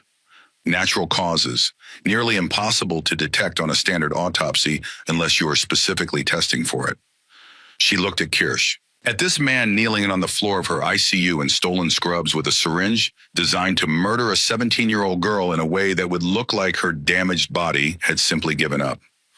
"You were going to kill her," Dr. Pemberton said. Not a question, a statement delivered with a disgust that went deeper than professional outrage. "A child, in my hospital, in a bed where I spent 6 hours putting her back together." Kirsch smiled, a small, empty expression that never reached his eyes. Said nothing. Police arrived 11 minutes later, Detective Hargrove and 4 uniformed officers. They took custody of Kirsch, Mirandized him, walked him out in handcuffs. Bikers had lined the corridor between the ICU and the elevator, every man from every club standing shoulder to shoulder in silence as Kirsch passed. No threats, no shouting, Just the full weight of 7 chapters staring at a handcuffed killer with expressions that promise consequences the justice system might not deliver. Kershey kept his eyes forward, never looked at any of them. But Forge, who had spent 6 decades reading men the way Shelby read rooms, saw the tremor in his jaw, saw the sweat beating at his temples despite the hospital's aggressive air conditioning. Kersh had walked in expecting to kill one sleeping girl and walk out clean. He'd walked into a fortress manned by men who'd been waiting for him. "How did you know?" Hargrove asked Forge once Kersh was loaded into the patrol car in the parking lot below. They were standing by the hospital's ambulance bay, the night air cold enough to see their breath. "She told me," laid out exactly how he'd come. Night shift, stolen scrubs, clipboard, something in the IV, not a gun. Even predicted the timing, same time as the original shooting 11:47. Skeleton crew, easier to blend in. Hargrove looked at him. "She predicted all of that. Every detail. The kid reads danger the way you and I read a menu. 12 foster homes will do that to someone." Forge looked back at the hospital, at the windows of the 4th floor where Shelby was sleeping, unaware of how close death had come for the 2nd time in 5 days. "We've had a rotating watch inside and out since she told me. 12 guys in the building at all times. Another 30 in the lot. He never had a chance." Hargrove shook his head slowly. "You realize I can't officially condone any of this. And I realize you showed up 11 minutes after we caught him. If she'd been relying on official protection, she'd be dead." The silence that followed was uncomfortable for both of them, but for different reasons. Hargrove because he knew Forge was right. Forge because being right didn't make the terror of the last 5 days any less real. "There's something else," Hargrove said. His tone shifted, the kind of shift that preceded information nobody wanted to receive. "We've been working Kersh since we ID'd him, running his connections, pulling phone records, tracing payments. The 3 shooters at Whistler's were contract hitters, hired and paid in advance." "By who?" "A man named Stryker, real name Warren Ekdahl, president of the Copperhead MC out of Ridgemont. He's been trying to take over Iron Wolf's territory for 2 years. Paid Kirsch and his crew $50,000 to take you out." Forge absorbed that, filed it alongside the other facts that had accumulated over 5 days of sitting in a plastic chair beside a hospital bed. Stryker, Copperhead MC, $50,000, a professional hit disguised as a bar shooting. "But that's not the worst of it," Hargrove continued. "Tell me." "Kersh failing to finish the job tonight changes Stryker's calculus. The girl is the only witness who can identify Kersh at the bar. The other 2 shooters are holding their tongues lawyered up, not talking. Without her testimony, the case weakens significantly." Hargrove paused. "2 hours ago, our CI reported that Stryker has put out a new contract. Not on you this time." Forge's chest tightened. He already knew what was coming. $100,000, Hargrove said, "on the girl." The parking lot was quiet. 260 motorcycles sitting in their rose chrome dulled by the night. Men standing in small groups, some sleeping, some awake, and all of them unaware that the girl they had come to protect now had a 6-figure price on her head. "Can you arrest him?" Forge asked. His voice was controlled. The voice of a man who had spent decades keeping violence leashed behind a tone that revealed nothing. "Not yet. The CI's information is intelligence, not evidence. We need corroborating testimony, financial records, something that ties Stryker directly to the contracts. What Kirsch tells us in interrogation will matter, but enforcers like him tend to be remarkably silent when it comes to naming the people who pay them. So he's out there with 100,000 reasons to kill a 17-year-old girl, and you can't touch him." "Not yet," Hargrove repeated. "I'm working on it. These things take time." Time. The word landed like a stone in water. Shelby didn't have time. She was lying in a hospital bed with a healing wound in her chest and a price on her head, and the man who'd put it there was sitting in a clubhouse in Ridgemont, untouchable behind the gap between what the police knew and what they could prove. Forge went back inside, took the elevator to the 4th floor, walked past the nurse's station where Ruth Ann was writing her incident report with hands that still hadn't stopped shaking, pushed open the door to Shelby's room. She was awake, sitting up slightly, her eyes wide in the dim light. "I heard voices," she said. Her voice was stronger than it had been that morning, but it carried a tension that hadn't been there before. In the hallway, what happened? Forge sat in the chair, took her hand the way he'd taken it every day for the last 5 days, wrapping his fingers around hers, feeling the pulse in her wrist that he'd come to monitor with the obsessive attention of a man who understood exactly how quickly it could stop. Kirsch came, just like you said he would. Same time. Scrubs, clipboard, got all the way to your door. Forge held her gaze. But we were waiting. Brick and Sully grabbed him. Police have him in custody. All 3 shooters are locked up now. Shelby didn't look relieved. She looked like someone doing math, running calculations behind her eyes that moved too fast to follow. What was he carrying? Forge hesitated. A gun, a knife, and a syringe. Potassium chloride. It wasn't a question. Forge stared at her. How did you know? It's what I would have used, Shelby said flatly. If I needed someone dead and needed it to look natural. IV access is already established. Potassium stops the heart. It metabolizes fast hard to detect postmortem unless you're looking for it specifically. I read about it in a true crime book at my 5th foster home. The family had a whole shelf of them. The matter-of-fact way she said it chilled Forge more than anything that had happened in the hallway. This girl thought about death the way other kids thought about homework. Not because she was morbid or damaged, but because understanding how people killed was a survival skill in a world that had never guaranteed her survival. There's more, Forge said.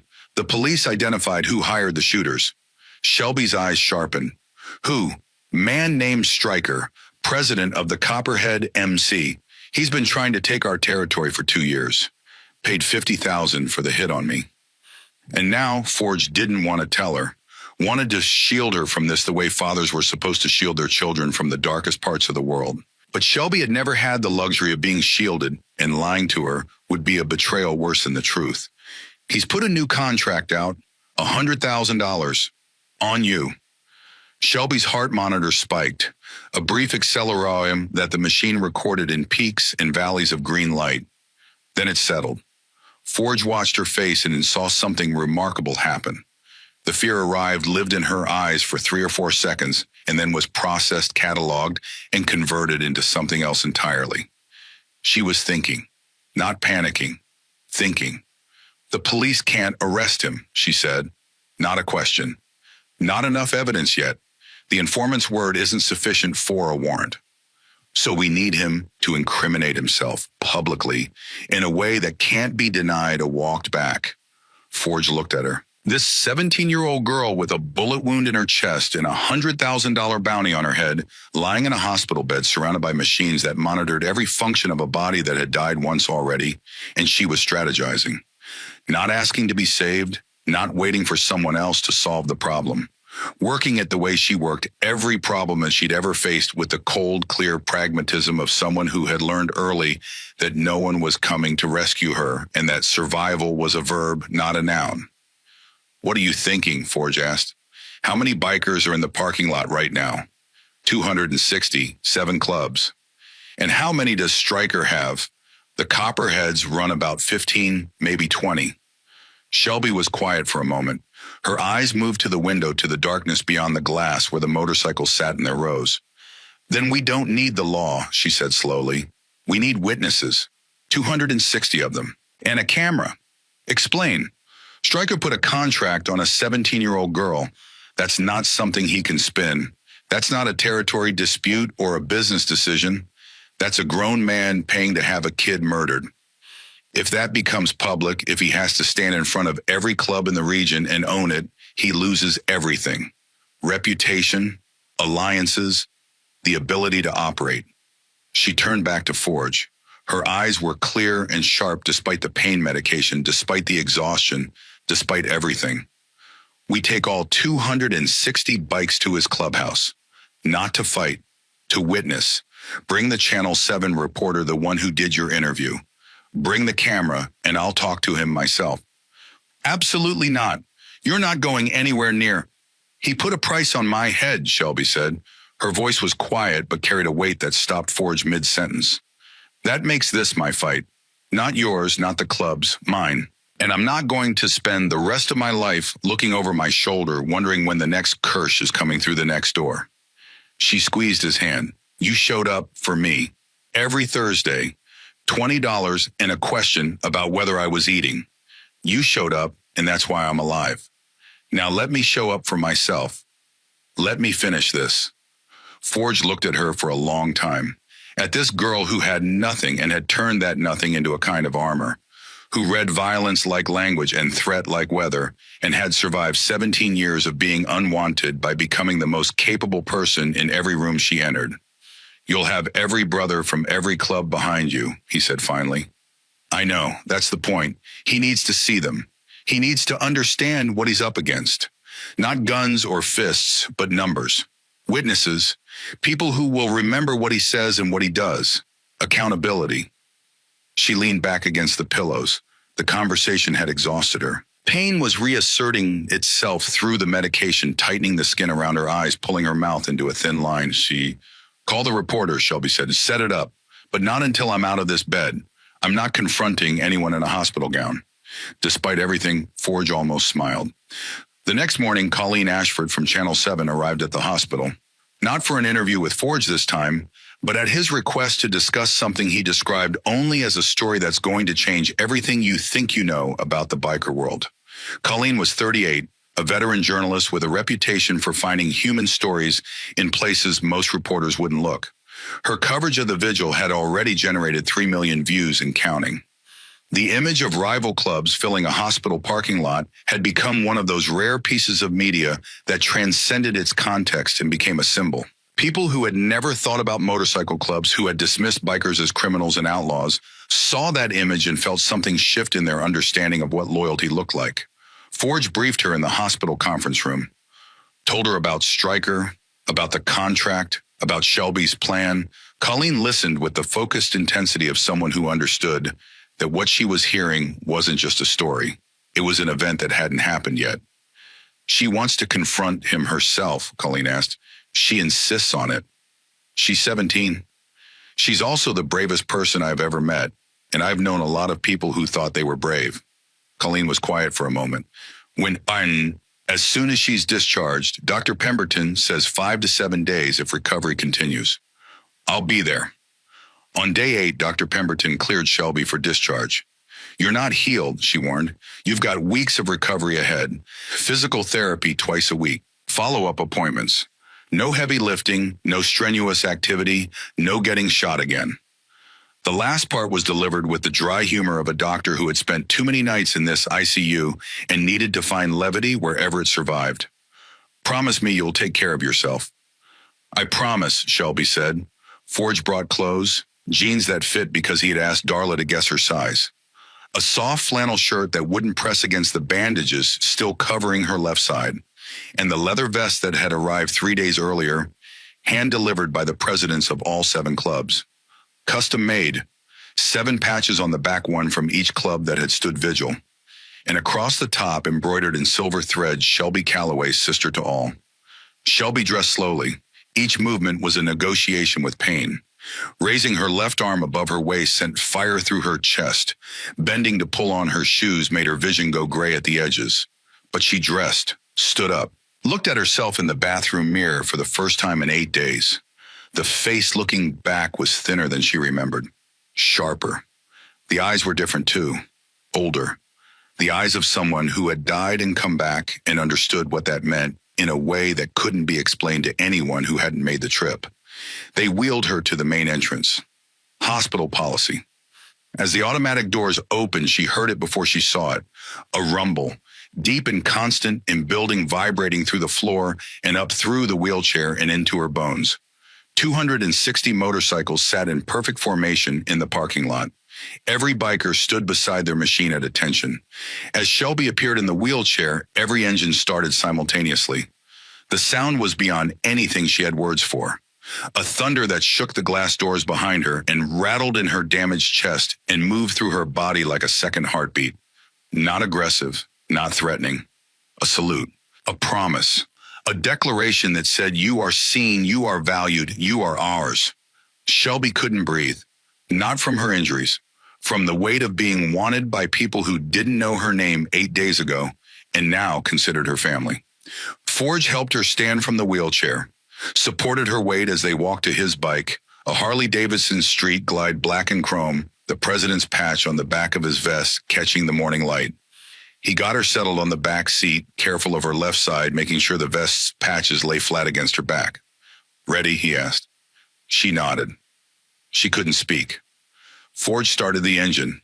Shelby wrapped her good arm around his waist, gripping the leather, feeling the vibration of the machine beneath them, and the warmth of the man in front of her, and the vast, improbable reality of every club in the region preparing to follow them wherever they went.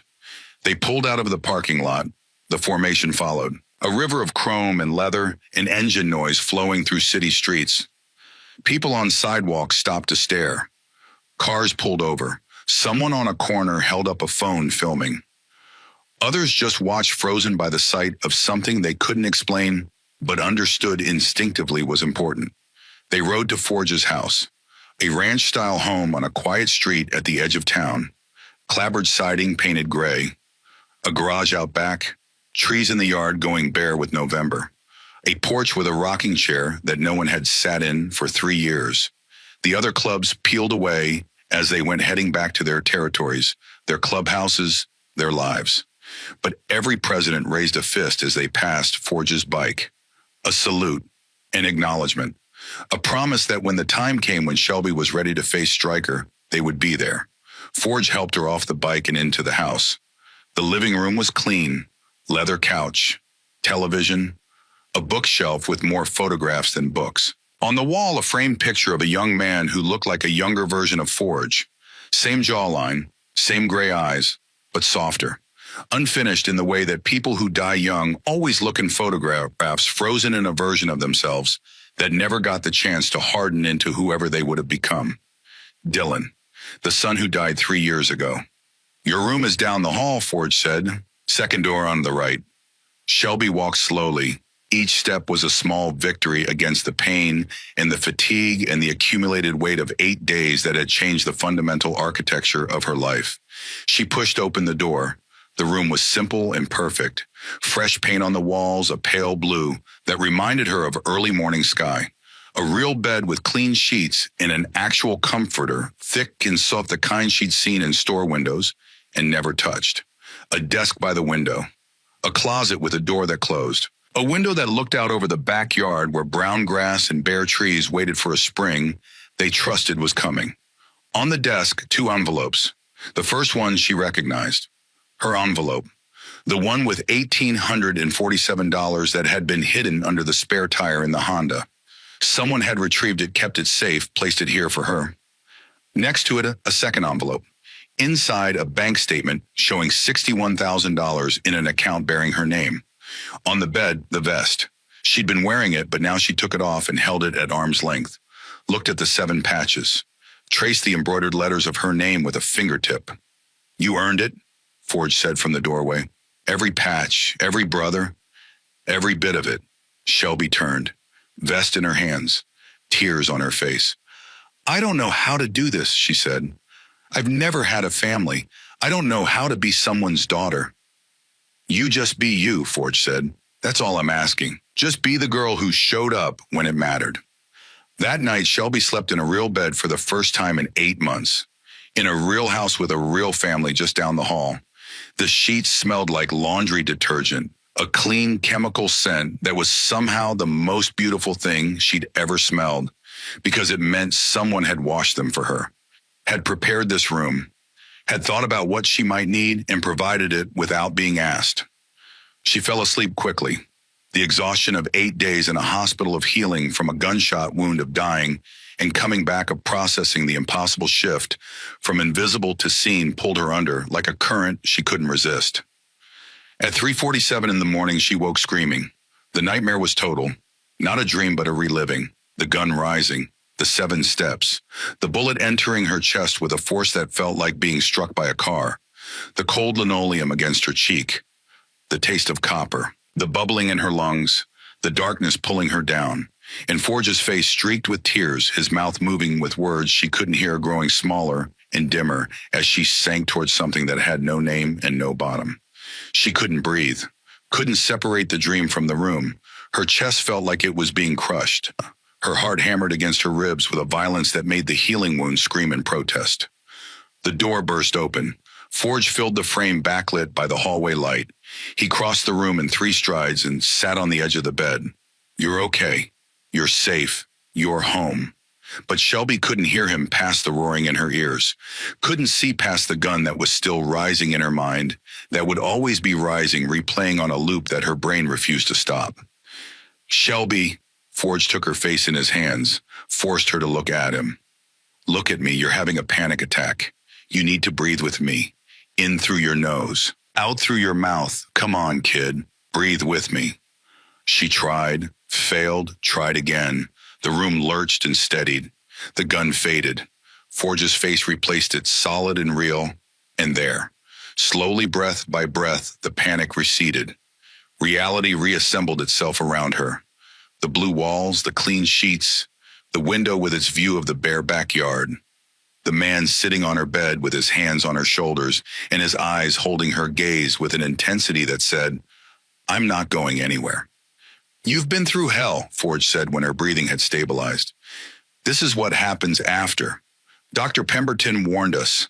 PTSD nightmares. Flashbacks. They're going to come for a while. I thought I was dying again.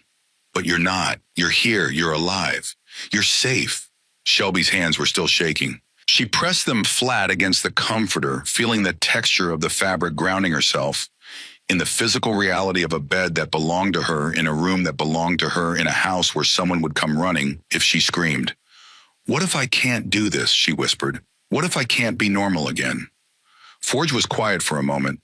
Then he said something that cut through the residual fog of the nightmare and brought her fully back into the present. "Tomorrow we finish it. Your plan, your call. But tonight you need to rest. And I need you to know something." He leaned forward. "Whatever happens tomorrow, whatever Stryker says or does, you don't have to face it alone.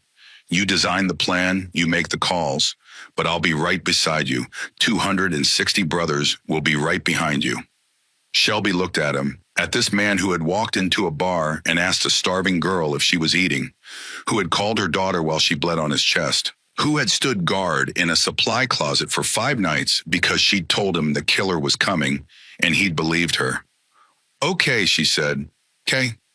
Forge stood, walked to the door, paused. "Get some sleep, kid. Tomorrow you end this." He closed the door.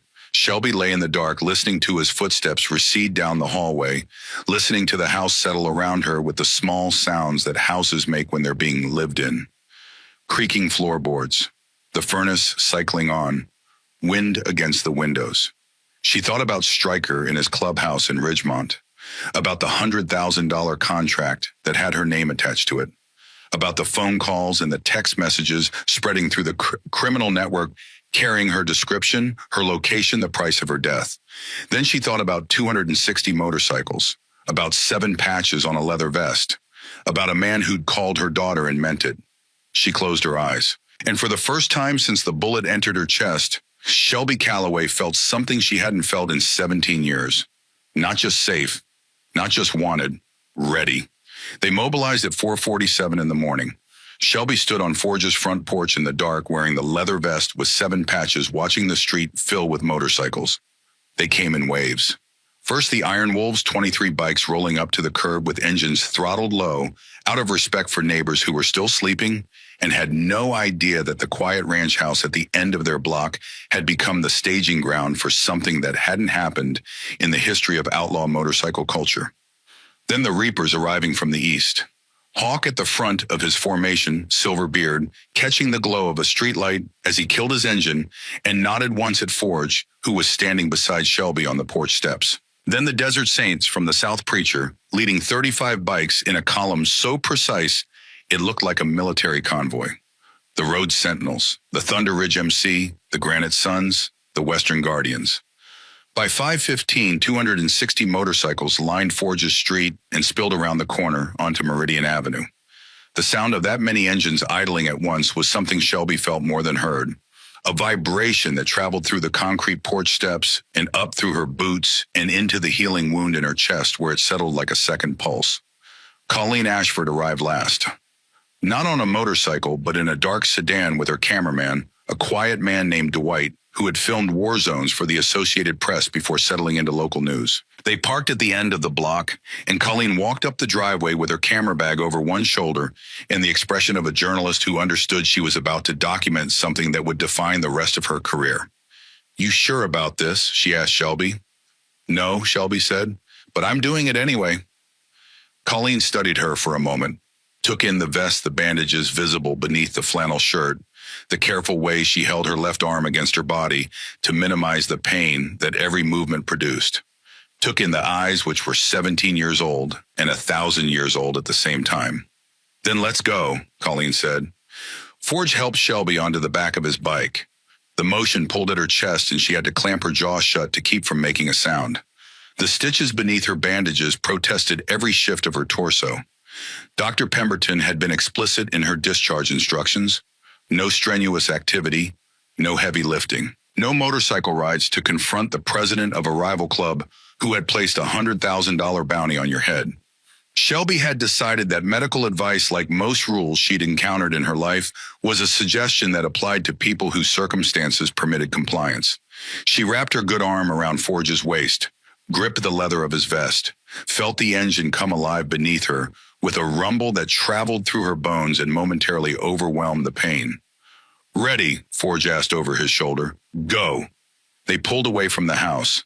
Behind them, the full strength of 7 clubs followed. The ride through pre-dawn streets felt like moving through a dream. Streetlights casting amber pools on empty asphalt. Closed storefronts reflecting the headlights of the formation in their darkened windows. The occasional car pulling to the curb to let the column pass, drivers staring through their windshields at the impossible procession with expressions that ranged from confusion to awe. At the first major intersection, the Reapers joined the main formation. 40 bikes merging with fluid precision. At the second, the Desert Saints folded in from a side street. By the time they reached the industrial district on the eastern edge of the city, where warehouses and machine shops lined roads built for truck traffic, they were 260 strong. A river of chrome and leather and controlled fury flowing through the gray morning toward a destination that most of them had seen only from the outside and under very different circumstances. The Copperhead MC Clubhouse was a converted warehouse at the end of Greer Road. Steel siding painted flat black, security cameras mounted on every corner. Bars on the windows, though, the windows themselves were small and placed high, more ventilation than view. A chain-link fence surrounded the property topped with razor wire that caught the first pale light of dawn and held it in sharp, bright points. Forge had been here once before. Years ago when Stryker was new to the presidency and there had been talk of establishing territorial boundaries through negotiation rather than violence. That conversation had ended badly. Most conversations with Stryker ended badly. The man operated on a frequency that processed diplomacy as weakness and compromise as defeat. 260 motorcycles surrounded the building. They filled the parking lot first, then the street, then the lots of adjacent businesses that wouldn't open for hours.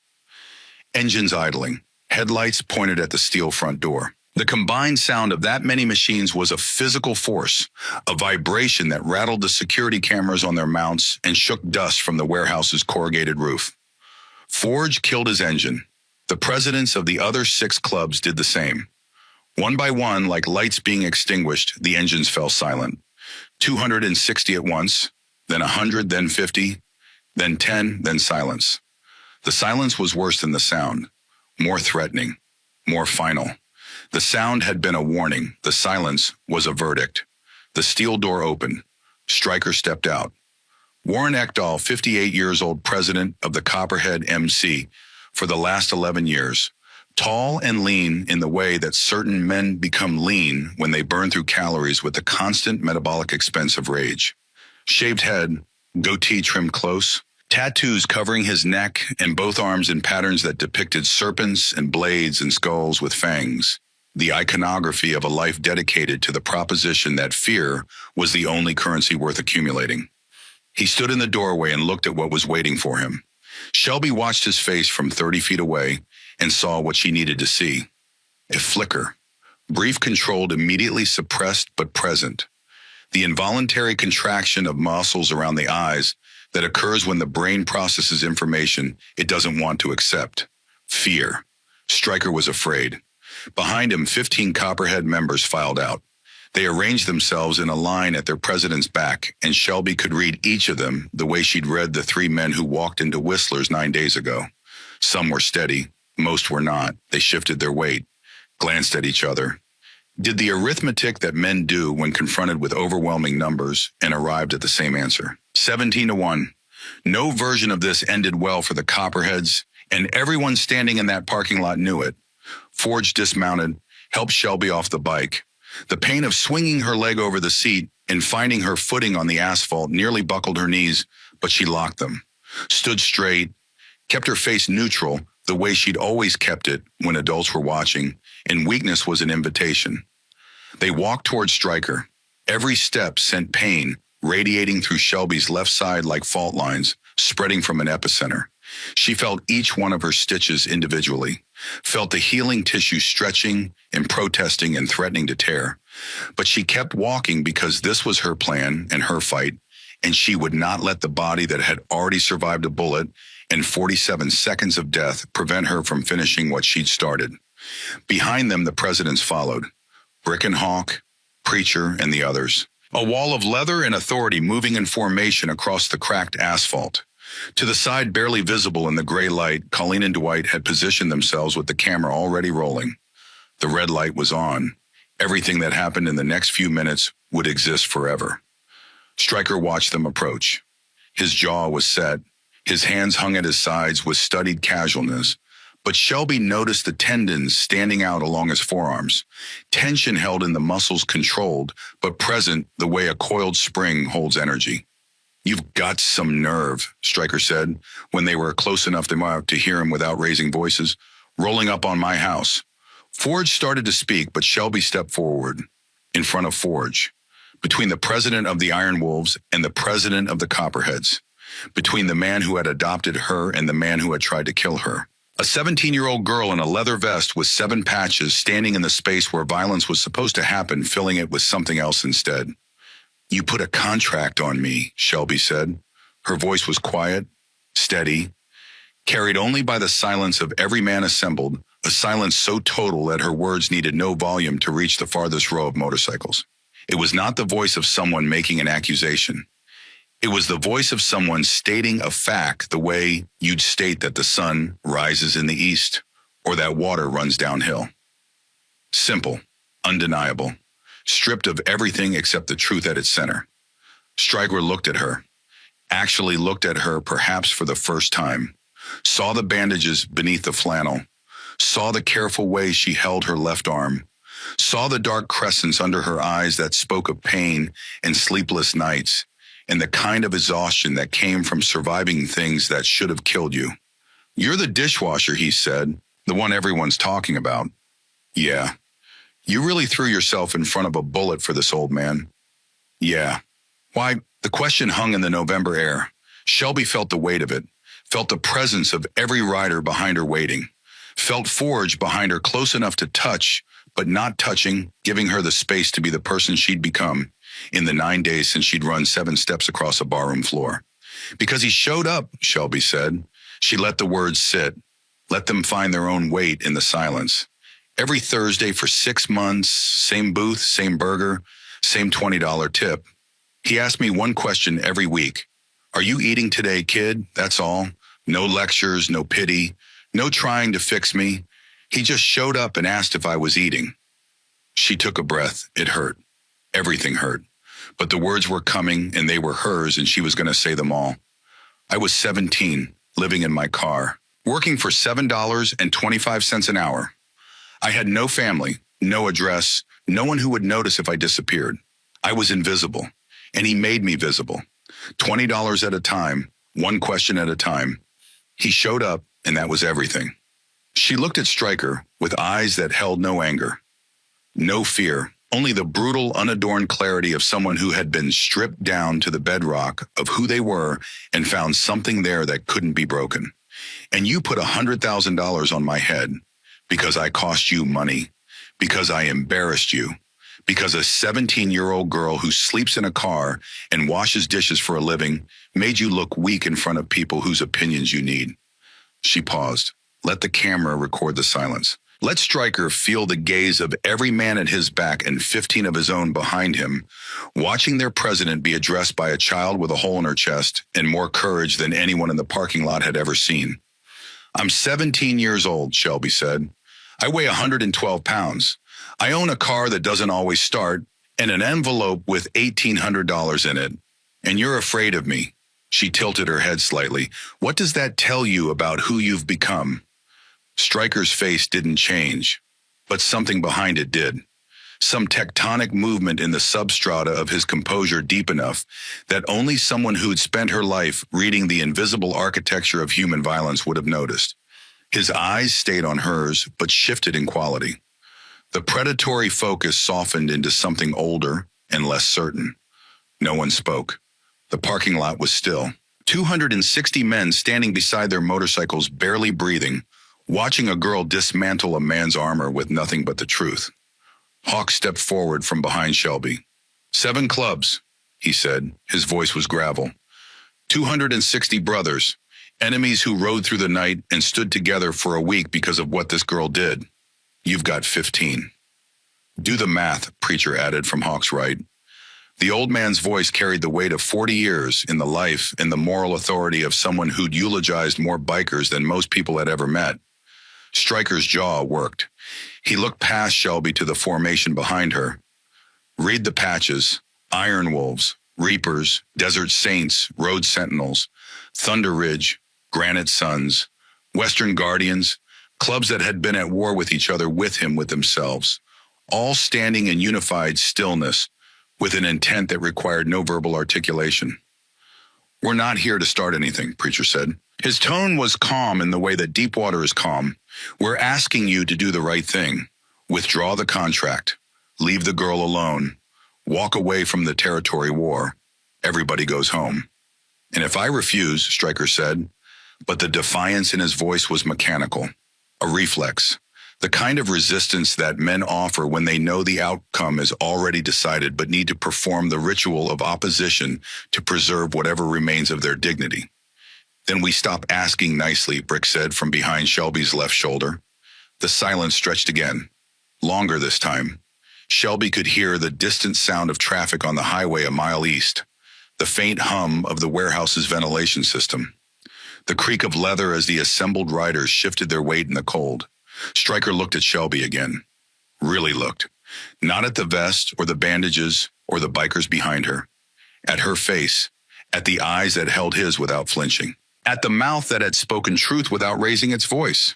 At the girl who stood 5 feet 4 inches tall and weighed 112 pounds and had somehow generated enough gravitational force to pull 7 rival clubs into the same orbit. You really are just a kid, he said, and something in his voice had changed. Some frequency that hadn't been there before. Lower, rougher, eroded by something that was working its way to the surface. The surface against his will. Yeah, Shelby said. I really am. Stryker was quiet for a long time, the longest silence of the morning. When he spoke again, he wasn't looking at anyone. His eyes had drifted to some middle distance beyond the parking lot, beyond the fences in the warehouse and the assembled army of his enemies, looking at something only he could see. I was 15, he said.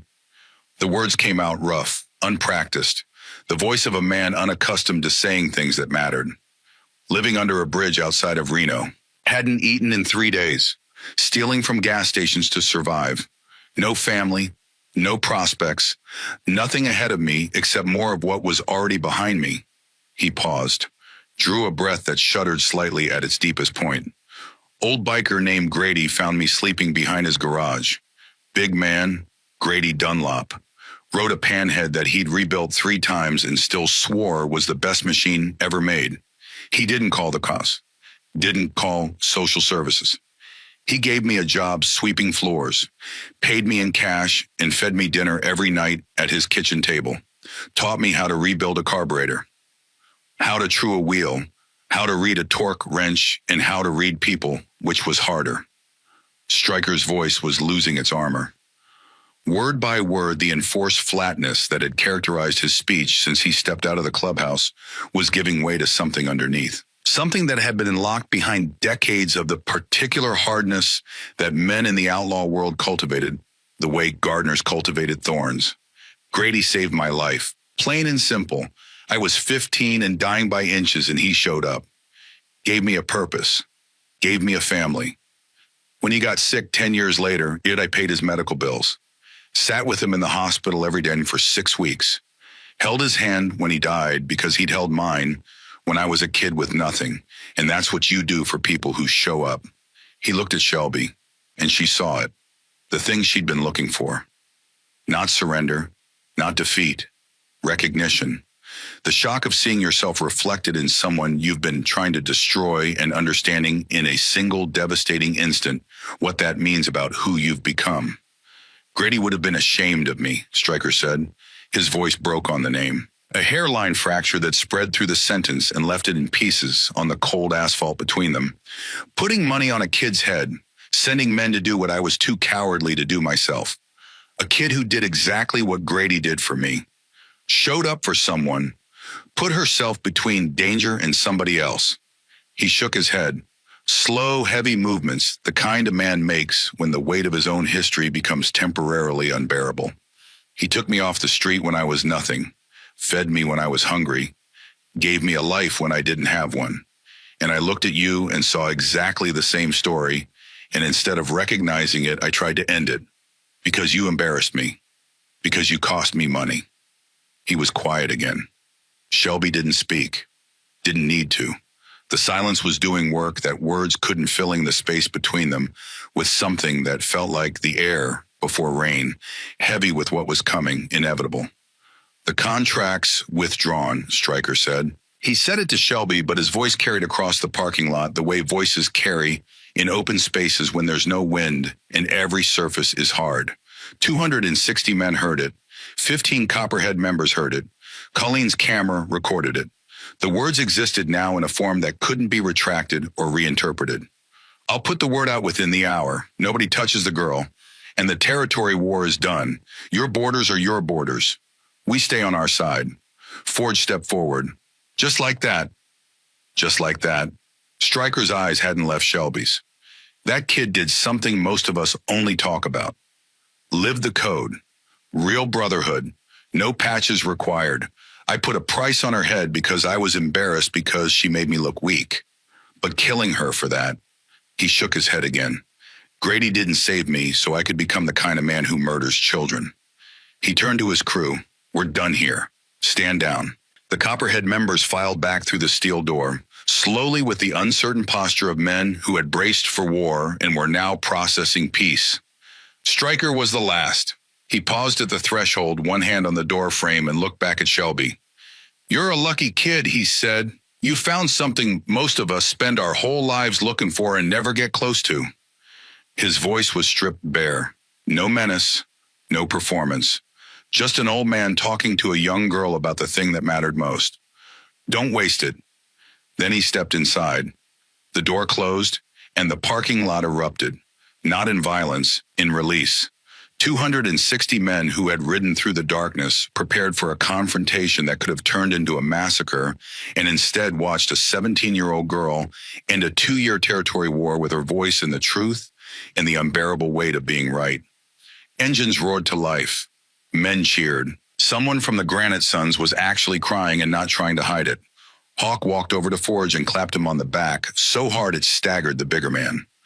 Your kid just ended a war without throwing a punch, Hawk said. That's got to be some kind of record. That's my daughter, Forge said. His voice was thick and his eyes were wet, and he didn't care who saw it. She changes everything she touches. Shelby stood in the middle of it all. The noise, the celebration, the engines, the voices. 260 people who had come here ready to fight and were leaving in peace because she had stood in the space where violence was supposed to happen and filled it with something stronger. Her chest was screaming. The ride, the standing, the adrenaline, and its aftermath were all conspiring to remind her that she was 9 days post-surgery and had no business being on her feet. But she remained standing because the moment required it. and because she had spent 17 years learning to endure.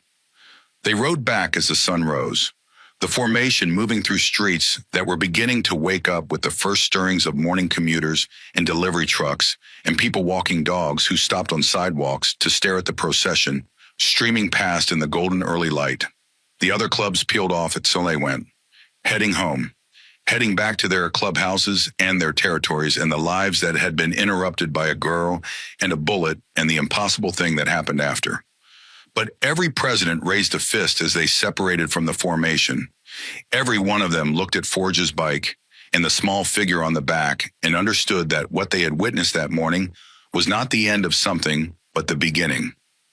Back at Forge's house, off the bike, into the kitchen where Brick had materialized from somewhere and was brewing coffee strong enough to strip varnish. Sully was at the table eating toast. Boone was leaning against the counter, cleaning his nails with a pocket knife, as though the last 2 hours had been a perfectly ordinary Tuesday morning. "Sit," Forge said to Shelby, pulling out a chair. She sat. Every joint in her body thanked her for it. Forge set a plate in front of her. Eggs, bacon, toast with butter, a glass of orange juice, food that someone had prepared while she was confronting the man who tried to have her killed. Food that was waiting for her when she came home because that's what family did. They fed you. They made sure the table was set when you walked through the door. "So what now?" Brick asked. He was looking at Shelby, not Forge. They all were. Because somewhere in the last 9 days, the center of gravity had shifted, and everyone in the room understood who it had shifted to. "I need to finish my GED, Shelby said. She was eating the eggs with the focused attention of someone who had spent months rationing every calorie. Then community college. Forge mentioned something about culinary school. "You want to cook?" Sully asked. "I want to create something. Instead of just surviving, I want to build a place where people feel welcome, where nobody's invisible, where you can walk in hungry and walk out fed, even if you can't pay for it." She looked down at her plate, at the simple, perfect meal that had been made for her by people who cared whether she ate. "I want to do for someone else what Forge did for me," she said quietly. "Just show up. That's all." The kitchen was silent for a moment. Then Forge, who had his back to the room because he was doing something unnecessary at the stove to disguise the fact that he was crying, said without turning around, "We'll make it happen, whatever you need."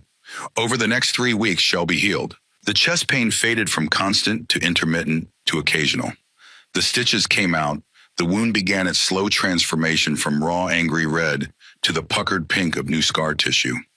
She started physical therapy at a clinic on Franklin Street, working with a therapist named Devereaux, who pushed her hard because he recognized in her the particular stubbornness of a person who would rather hurt than be limited. The nightmares came less frequently. Once a night, then every other night, then twice a week. Forge was there every time, sitting on the edge of her bed, talking her through the breathing, anchoring her to the present when her brain tried to drag her back to the barroom floor. She studied for her GED at the desk in her room in the pale blue room with the clean sheets in the window overlooking the yard where autumn was giving way to winter. The Iron Wolves had pooled their money to buy her textbooks and a laptop. Preacher, who had a master's degree in American literature that he never discussed, and that surprised everyone who learned about it, came by twice a week to help her with the essay section. The donation fund continued to grow.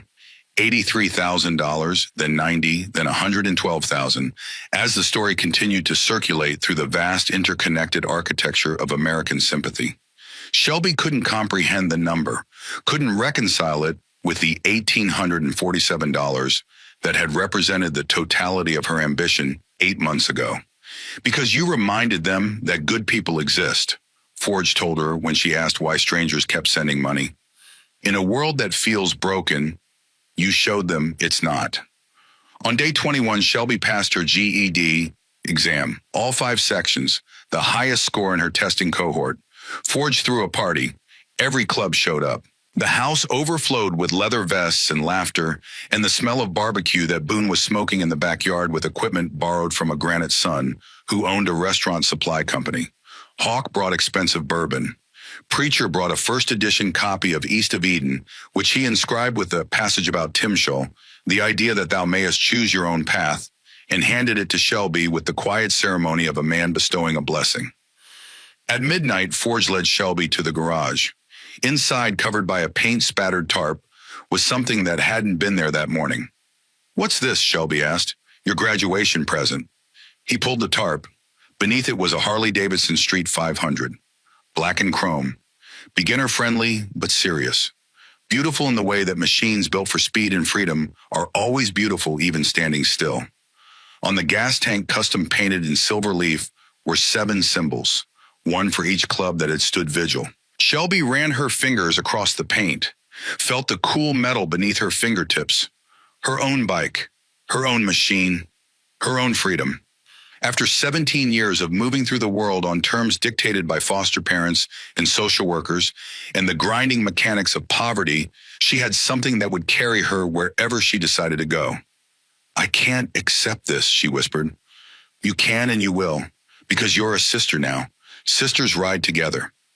She looked at him, at this man who had walked into a bar and asked a starving girl if she was eating, who had called her daughter on a blood-soaked floor, who had stood in a supply closet for 5 nights and on a rival's doorstep at dawn and at the edge of her bed during every nightmare that followed, and who was now standing in a garage with engine oil on his hands and tears he wasn't bothering to hide, giving her the keys to a motorcycle, because he believed she deserved the wind in her hair and the open road ahead and the knowledge that she could outrun anything the world sent after her.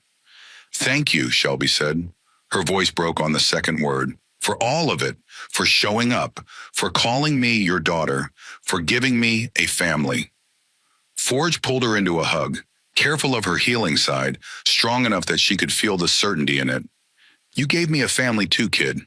You gave me a reason to be better than I was. You reminded me what matters." In the weeks that followed, Shelby learned to ride.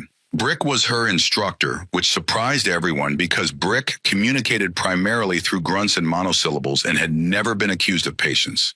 But something about teaching Shelby brought out a gentleness in him that his brothers would have teased him about mercilessly if they hadn't been watching with the same expression he wore.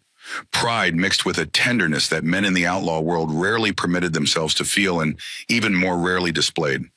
They started in Forge's driveway. Clutch control, balance at low speeds, the particular relationship between throttle and friction zone that determined whether you moved forward smoothly or stalled out and put your boot down in embarrassment. Shelby dropped the bike twice on the first day. Got back on both times without complaint, though the second drop sent a spike of pain through her healing chest that made her vision swim. "You okay?" Brick asked. "I'm fine." "You're not fine. You're white as a sheet." "I'm fine and I'm not stopping." Brick looked at her for a moment. Then he nodded and said nothing else because he recognized in her the same quality that had made her run 7 steps across a barroom floor. A stubbornness that transcended physical limitation. A refusal to be defined by what hurt. By the end of the second week, she was riding loops around the block. By the end of the third, she was taking the bike on surface streets, Brick riding beside her on his own machine, watching her mirrors and her lane position, and the way she leaned into turns that told him she was developing instincts faster than most riders he'd trained. Sully shouted unhelpful advice from the porch every time they passed the house. Boone filmed her progress on his phone and sent the clips to a group chat that included all 7 club presidents. Hawk responded to one particularly smooth cornering video with a single word: natural. Forge watched it all from the living room window, coffee in hand, not interfering, not teaching, just watching his daughter learn to fly. 6 months later, Shelby enrolled in culinary school. The Iron Wolves paid her tuition. The Reapers found her an apartment near campus, though she spent most weekends at Forge's house cooking elaborate meals in his kitchen while he sat at the table pretending to read the newspaper and actually watching her with an expression that combined pride and wonder in the particular complicated joy of a man who had been given a second chance at fatherhood and was determined not to waste it. The Desert Saints bought her professional kitchen equipment, a full set of knives, a stand mixer, pots and pans that cost more than a month's rent at Whistler's Roadhouse. The Road Sentinels, Thunder Ridge Granite Sons, and Western Guardians all contributed to a fund for whatever she wanted to build when school was finished. Shelby threw herself into the work with the same intensity she brought to everything. She was the first student in the kitchen every morning and the last to leave every night. Her instructors noted her precision, her palate, her instinct for flavors that shouldn't work together but did. But what set her apart, what made her professors remember her name long after the semester ended, was the way she cooked for people. Not at them, for them. Every plate she sent out carried an attention and a care that went beyond technique into something closer to communion. She had learned in a Honda Civic, in a dish pit, in a hospital bed, that food was never just food. It was proof that someone gave a damn whether you survived the night. 1 year after the shooting, Shelby stood in an empty storefront on Clarkwell Street downtown. It needed everything. New kitchen, new floors, new plumbing, new wiring, new walls. The ceiling was stained from a decade of water damage, and the previous tenant had left behind nothing useful except a conviction that the space had good bones. "This is it," she said to Forge. "This is where I want to build it." "Then let's build it." They did, 7 clubs working together. Bikers who had spent their adult lives fighting each other, now standing side by side in a gutted storefront, running electrical conduit and hanging drywall, and tiling a kitchen floor for a girl who had reminded them that the things they'd been fighting about were smaller than the things they'd been fighting for. Hawk turned out to be skilled with tile work. Preacher did all the painting slow and meticulous, the same way he did everything. Brick installed the commercial range and nearly electrocuted himself twice, which Sully documented on his phone for posterity. Boone built the bar top from reclaimed oak sanding, each board by hand, until the grain glowed under varnish. The renovation took 4 months. 4 months of sawdust and paint fumes and the sound of power tools echoing off bare concrete. 4 months of men who carried weapons and wore patches that marked them as outlaws, standing on ladders with paintbrushes and arguing about grout color and whether the kitchen layout optimized workflow the way Shelby wanted it to.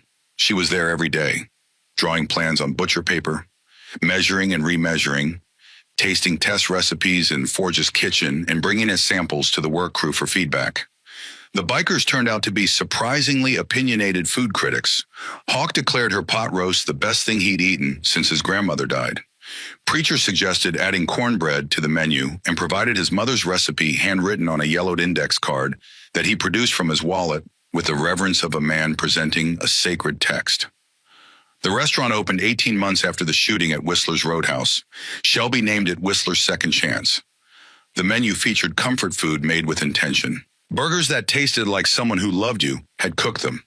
Mashed potatoes that existed in a moral universe where calories were irrelevant and butter was a fundamental right. Pie that made grown men close their eyes and remember kitchens they hadn't stood in since childhood. The prices were reasonable. And on the door, hand-painted in letters that Shelby had stenciled herself, was a policy. Nobody eats alone. If you're hungry and can't pay, we'll feed you anyway. On opening night, 260 bikers showed up, 7 clubs filling every table, every booth, every available inch of standing room. They ate and they drank and they told stories that grew louder and less accurate as the evening progressed. Hawk and Preacher argued about which of them had done more work on the renovation. Brick tried to take credit for the electrical, which Sully disputed with photographic evidence of the near electrocution incidents. Boone sat at the bar he'd built with his own hands and drank bourbon and smiled the quiet smile of a man who understood that his best work would outlast him. Forge sat at the head table, the seat Shelby had reserved for him marked with a small brass plate that read Dad. He didn't speak, just sat there with his hands wrapped around a cup of coffee, looking through the kitchen window at his daughter. At this girl who had walked into his life as a starving dishwasher with nothing to her name and no reason to believe the world would offer her anything except more of what it had already given her. This girl who had run 7 steps across a barroom floor and changed the trajectory of everything she touched. She was in her element, moving through the kitchen with the fluid efficiency of someone who had found the thing they were made to do, calling orders, plating food with a precision that bordered on art, tasting sauces, adjusting seasoning, creating, building, transforming raw ingredients into something that nourished the body and the soul and the ancient human need to sit at a table with other people and share a meal. At one point during the dinner rush, Shelby paused, looked up from the line. Through the window that separated the kitchen from the dining room, she could see them, all of them. The bikers in their vests, Forge at his table, the families and couples and solitary diners who had come because they had heard the story and wanted to see for themselves. The elderly man in the corner booth who had come in alone and was now eating a burger with tears on his face because nobody had asked him to eat with them in months. And Shelby had walked over and sat down across from him and said the words she'd learned from a biker in a roadhouse 6 months before everything changed. You eating today? 2 words, the simplest question in the world, and the most important one. Shelby Calloway had walked into Whistler's Roadhouse as a 17-year-old dishwasher with $1,847 to her name and nowhere to go. She had thrown herself in front of a bullet without thinking, and in those 7 steps between a dish pit and a corner booth, she had changed everything. She had found a father, 260 brothers and sisters, a future worth fighting for, a purpose that went beyond survival and into the territory of meaning. The bullet scar on her chest faded to silver over time, a thin raised line just below her collarbone that she sometimes touched when she was thinking the way other people touch rings or pendants, a reminder of the night she died and came back, of the 47 seconds when her heart stopped and the world held its breath, and a man who had lost one child refused to lose another. But the family she earned in those 7 steps that was permanent. Because brotherhood isn't about the patch you wear or the club you ride with. It isn't about territory or reputation or the hierarchies of violence that men construct to give structure to their fear. It's about showing up. It's about the willingness to stand between danger and someone who matters to you, even when the cost is everything you have. It's about 7 steps between a dish pit and a corner booth. 7 steps that proved one person, one invisible, starving, unwanted person can change the world. Shelby learned that lesson the hard way, with a bullet and a scar and 47 seconds of darkness in the long, difficult road back to a life that was waiting for her on the other side. But standing in her restaurant on opening night, surrounded by family she had chosen and who had chosen her back, watching Forge wipe his eyes when he thought nobody was looking, she understood that every step had been worth it. Every scar, every nightmare, every 3 a.m. panic attack when the gun was rising and the floor was cold and the darkness was pulling her under. All of it led her here, to a kitchen that smelled like home, to a door that said nobody eats alone, to a life built on the radical, stubborn, unreasonable belief that showing up for someone is the most powerful thing a human being can do. She had shown up for Forge. Forge had shown up for her. And 260 strangers had shown up for both of them because courage is contagious and kindness isn't contagious. And the simple act of giving a damn about another person's survival turns out to be the most viral thing in the world. Shelby touched the scar beneath her shirt, felt the smooth silver line where a bullet had entered, and everything had changed. Through the kitchen window, Forge caught her eye, raised his coffee cup, smiled the smile of a man who had been given a second chance and knew exactly how rare that was. She smiled back. Then she turned to the next order, picked up her spatula, and kept building.